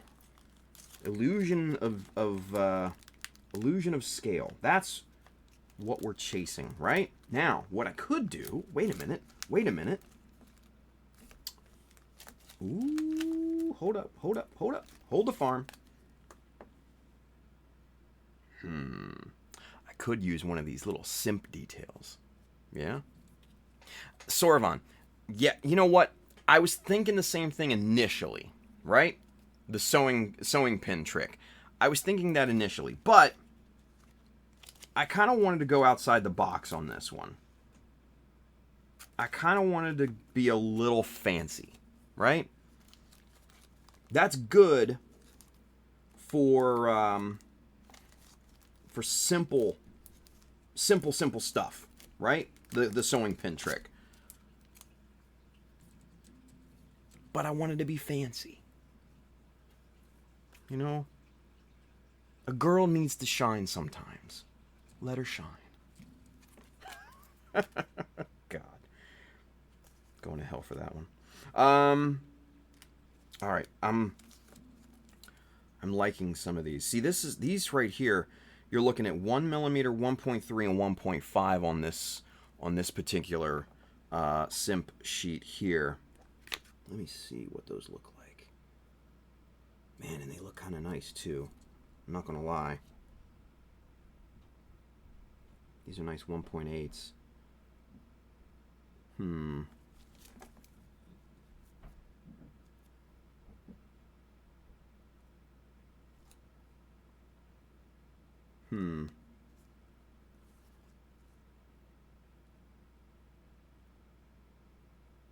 Almost wondering what 1.8 would look like.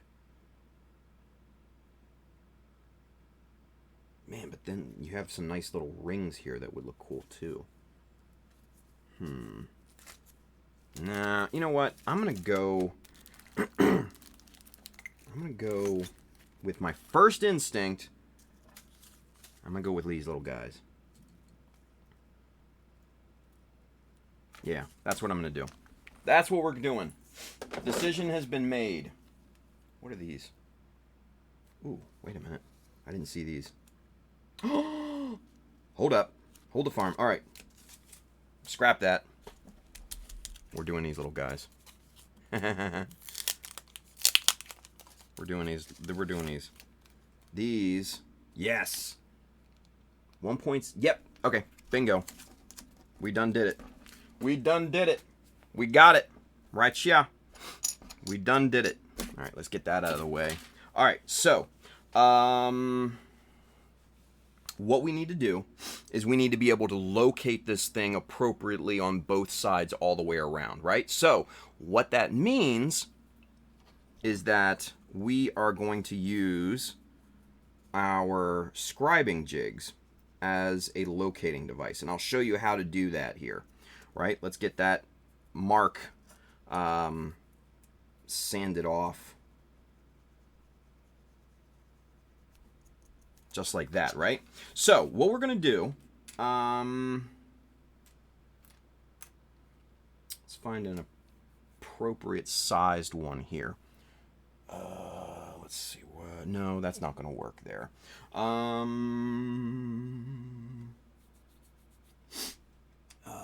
let's see. No, that's not going to work either. Ooh, what's this right here? That might work. No, that's too tall. Shit. Okay.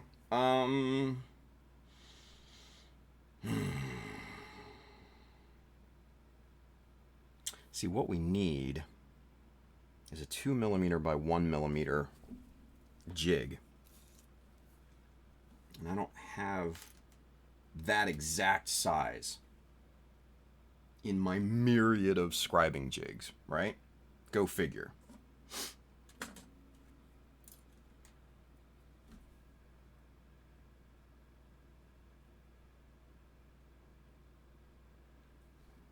We're going to modify this little guy here.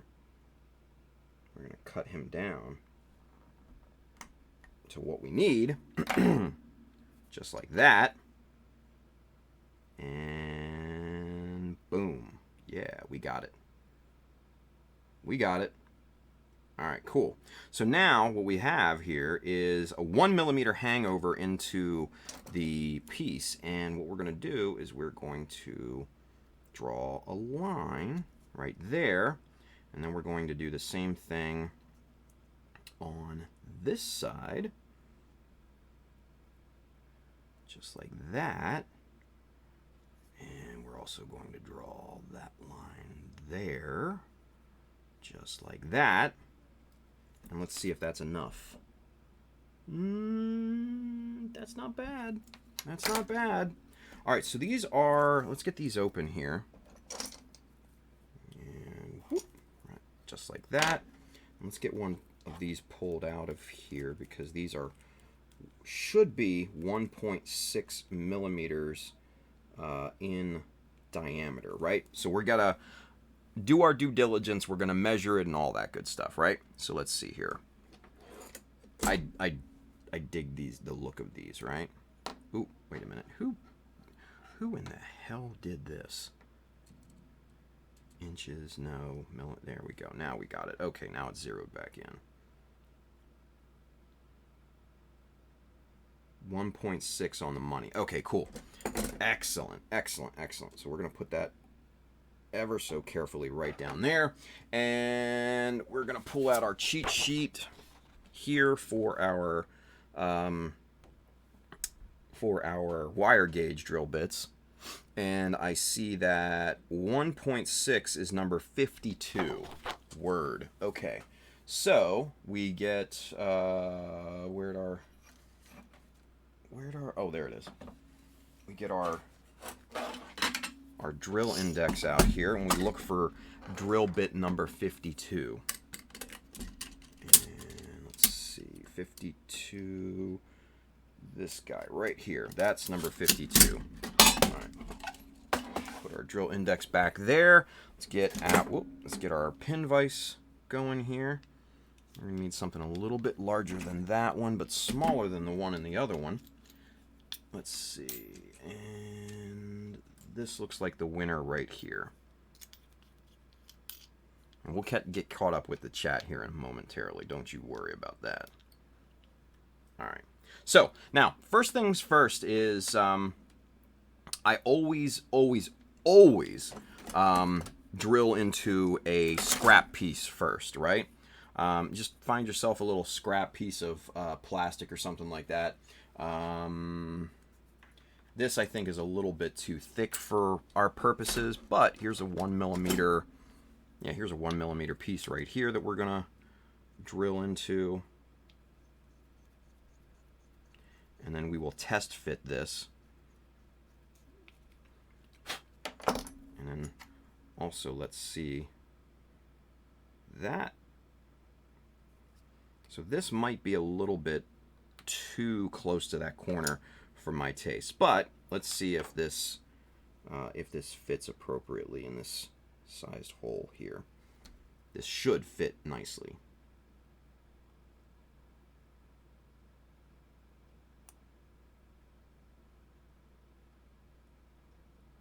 Yeah.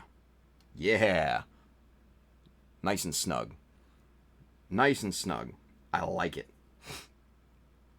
I like it a lot.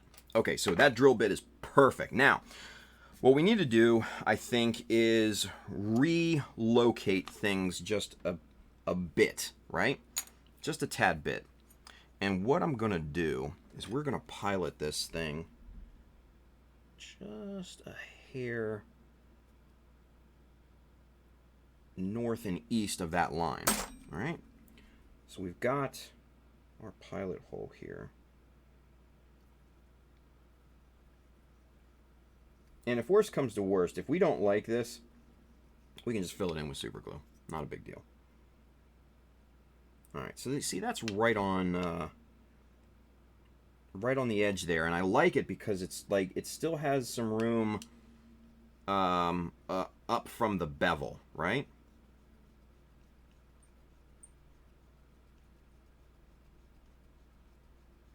And And there we go. We're reaching dark plastic, so now we're all the way through. Perfect. Perfect. Okay, so we're not done just yet with this thing. We need to bevel the inside of that particular little hole. So what we're gonna do, where is? There it is. Here's my little circular grinding bit, and it's just a little circular ball grinding bit. And what we're gonna do is we're just going to give that a few passes, and that's going to bevel that inside edge, and it's just going to make it look just much nicer, right? Chamfer, bevel, whatever. I don't care. Look at me. I'm Chris Pabs. Hello. I'm sorry, Chris. All right. Can I have some more, sir? Oh, yes. That looks quite nice. I dig that. Okay, so that is a good look. So let's sand the pencil marks off here so we can kind of see the finished look a little bit better.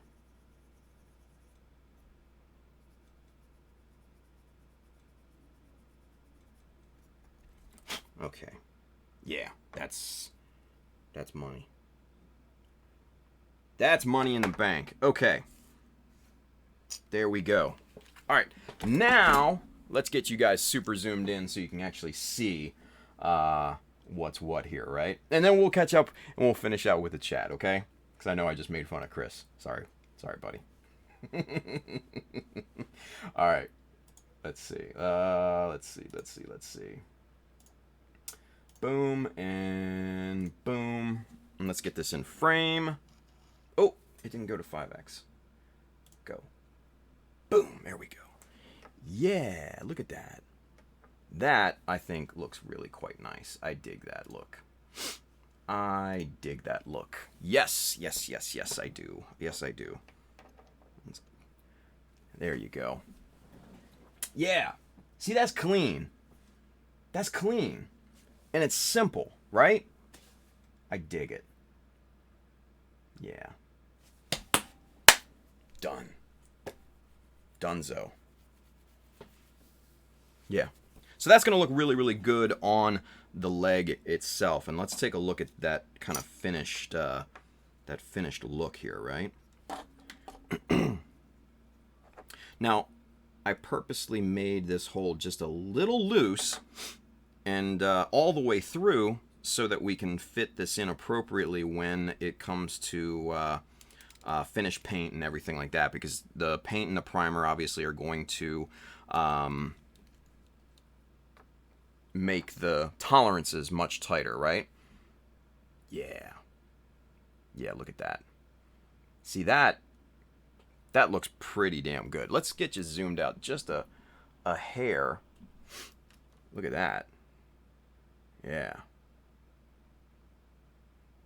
I like that. And look at that. That's just that smooth ass transition from one angle to the next right here. That's what we're going for. That's what I wanted. Yeah. And what I'll probably do is come back and bevel this this edge right here and up and around the knee, just to give it a match, you know, just to give it a match. But I think that looks really quite nice, and you can see the level difference there. And mind you, you can paint this the same color, or you can paint this as like an accent color or something like that. Chances are I'm probably going to paint this the same color. Remember, this is RX-78 color scheme, so this leg is going to be white, right?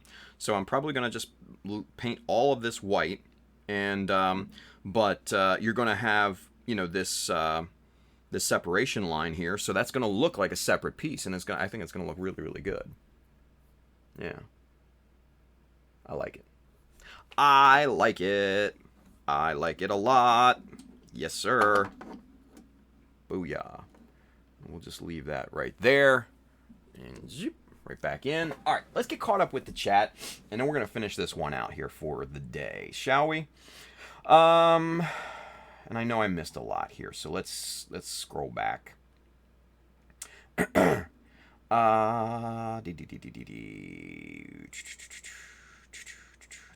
Wow, I missed a bunch, didn't I? Okay, so we're gonna pick up with Pabs. He says, oh, a question from Pabs. What?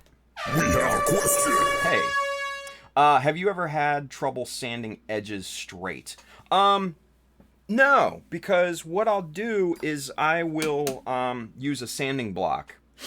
You know, what I'll do is I'll probably scrape it with a hobby knife or my ceramic scraper, and then I'll usually go over it with a with a rigid sanding block like this to completely smooth out that that beveled or chamfered edge.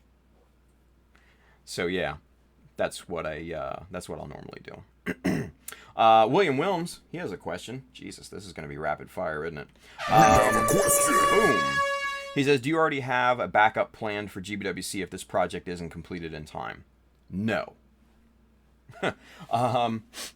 Let's see. Everybody's okay. So the guys are talking about the coronavirus. Okay. And then Julius, sorry, has a question. What size evergreen strips do you use the most? I know you have answered this many times before. Sorry. Oh, dude, don't do that. Don't say sorry. So for normal plating, I like to use 0.5 millimeter and 1/4 millimeter thickness. I tend to use a bunch of 6.3, 4.0, 2.0, and 1 millimeter. So those are your target widths, I would say. Then you have 3.2 and then you have 4.8 in there as well. And then you can get 0.75 millimeter thickness and then 1 millimeter thickness. Use those two, 0.75 and 1 millimeter, for kind of heavy plating and heavy contrasting heights, kind of like this. This is a 1 millimeter. This here is a 1 millimeter plate, so I wanted that thickness, that height difference, that contrast. So that's kind of why I went with a 1 millimeter instead of, say, a 0.5 millimeter or a 1/4 millimeter, whatever. So those are the ones I would suggest. So good question. Michael Crumrine. It's if you butcher my name, everyone does. Well, I'll see you there, though I will not have an entry. It was a pleasure meeting you at GWC last summer here in Richmond. Dude, absolutely, man. Absolutely. Yeah, also, I'm going to be at ODO, and then the other one, in Fairfax later in the year. I'll be at both of them. So, cool. Yeah, Michael, come up and say hi. Yeah, dude, that's awesome. Ultraman Dyna, dang, that's a lot of metal parts sheets. Yeah, man, it's a lot of collecting over time, too, right? And Taobao. Taobao is just, like, super cheap on there. But coronavirus, so what are you going to do? Let's see. Sorvan says, if I had a box of photo etch, I'd probably go fancy, too, right? Sometimes you just have to be fancy. Rusty says, no need to worry about catching coronavirus at the rate it's spreading with it. It'll be, yeah, I don't want to get into the coronavirus, you guys. Bro Builder, you goofy son of a bitch. Tim, that is. Yeah, well, that's me.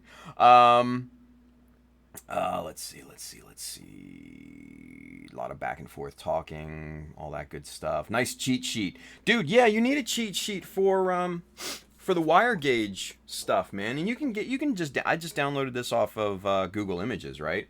I just Googled wire gauge conversion chart, right? And then of course I had to laminate it because it's going to get messy and everything. My previous version just got demolished because it wasn't laminated. So I had to laminate that one just to protect it and keep it up over time because I didn't want to keep reprinting the same damn thing over and over again. So yeah, those things are great. Let's see. Hasaki Handren says Nero's spin blade would do wonders on that. Yeah, but I thought about that, but then I'm thinking like, I don't know if I want to go that route because I have other things planned for other parts and stuff. So it's just, I wanted something different, and I think this looks good. It's somewhat understated. It's not too over the top, but it's just kind of a nice little pop of metal, So, and I think this will look really, really nice, obviously against the white once it's painted and everything too. Maybe pop a little decal on there just to signify that the part is there. Done. Let's see.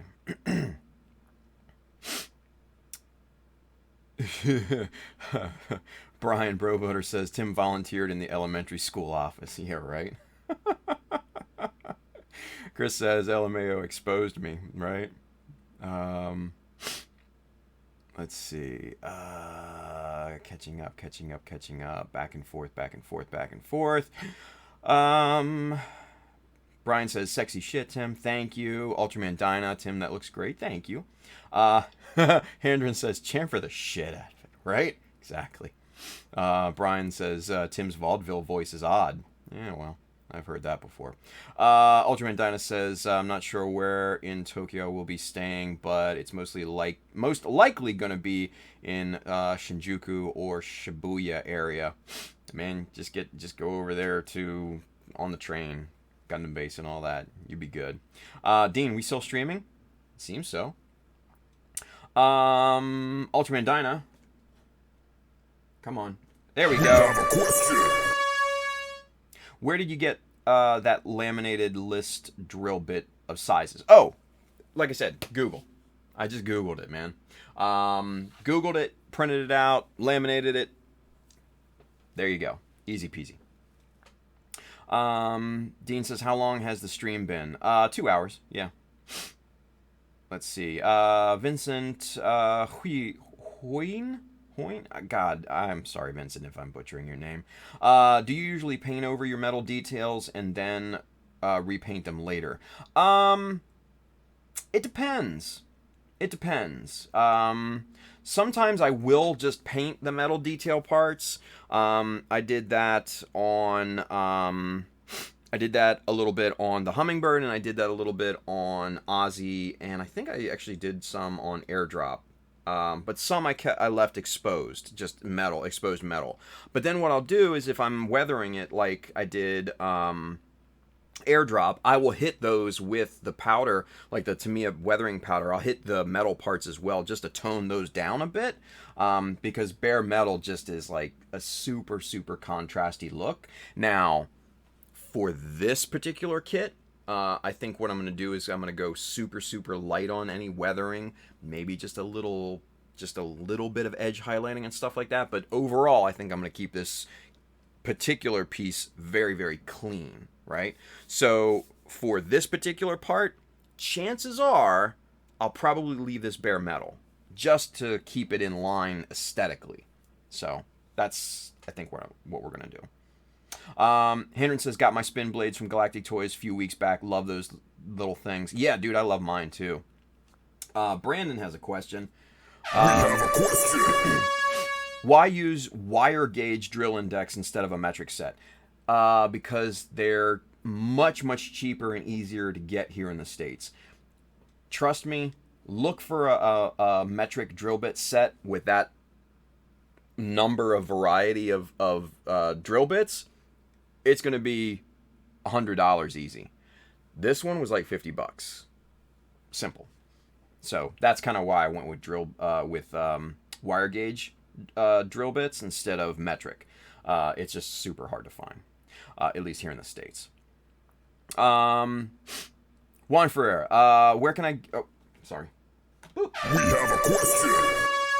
Where can I get the different size chamfer bits? Oh, the little grinding bits, the ones like this little guy right here. Amazon. That's where I got mine. This is a double cut little spherical bit. So this is not a Dremel branded one, but pretty sure I have this one in the Amazon link below. I know I have the variety pack, the bigger ones, but I'm pretty sure I have this one in there as well. But as you can see, this is pretty small. This is about 2.5 millimeter sphere. And like I said, it's double cut, so you can twist that in either direction and it will cut. So yeah, man, Amazon for pretty much everything. Seriously. Dean says they are expensive. Yeah, well. Let's see. Dean says, oh, I thought you were talking about God Hands. No, man, the little Neuron spinny drill bit thingies. These guys right here, these little guys. These are great, by the way. Let's see. Yeah, they come in, let's see, the smallest size is 1.4. The biggest size is 3 millimeters. Now, these are the chamfered style, or beveled style for Chris Pabs. They do have a straight style as well, so whatever your preference is, they have in those varieties. So there you go. Let's see. Dragantha Ben says, all right, guys, I hit it. Good night. Hey, good night, Ben. Thank you for tuning in, buddy. Good seeing you. Superset5 says, after several attempts at surgery, I finally found my... At surgery? You mean at searching? I don't know. Finally found my V-fin, going with a GPO4 V-fin. There you go. Nice.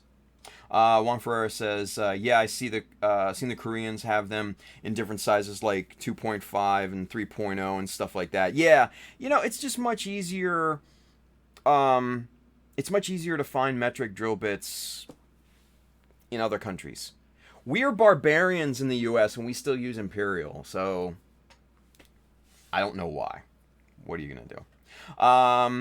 Michael Crumrine says, have you ever used urethane paints and what do you think? No. It's just not my thing. I use lacquer. It works wonders for me. I'm going to stick with it. So, William Williams says, what range of metric drill bits are you looking for? Super small, buddy. Super small. This particular drill index goes from 1 millimeter all the way up to about a little bit over a 1/4 inch. So I think that's like 6 millimeters and some change, if I'm thinking correctly. So that, or even smaller, is good too. So yeah, that'd be great. If you know where to find them, let me know. Let's see. Juan says, seen that guy Robbie Pla use the chamfer bits before inserting the metal pieces. Yeah, Robbie's really quite talented.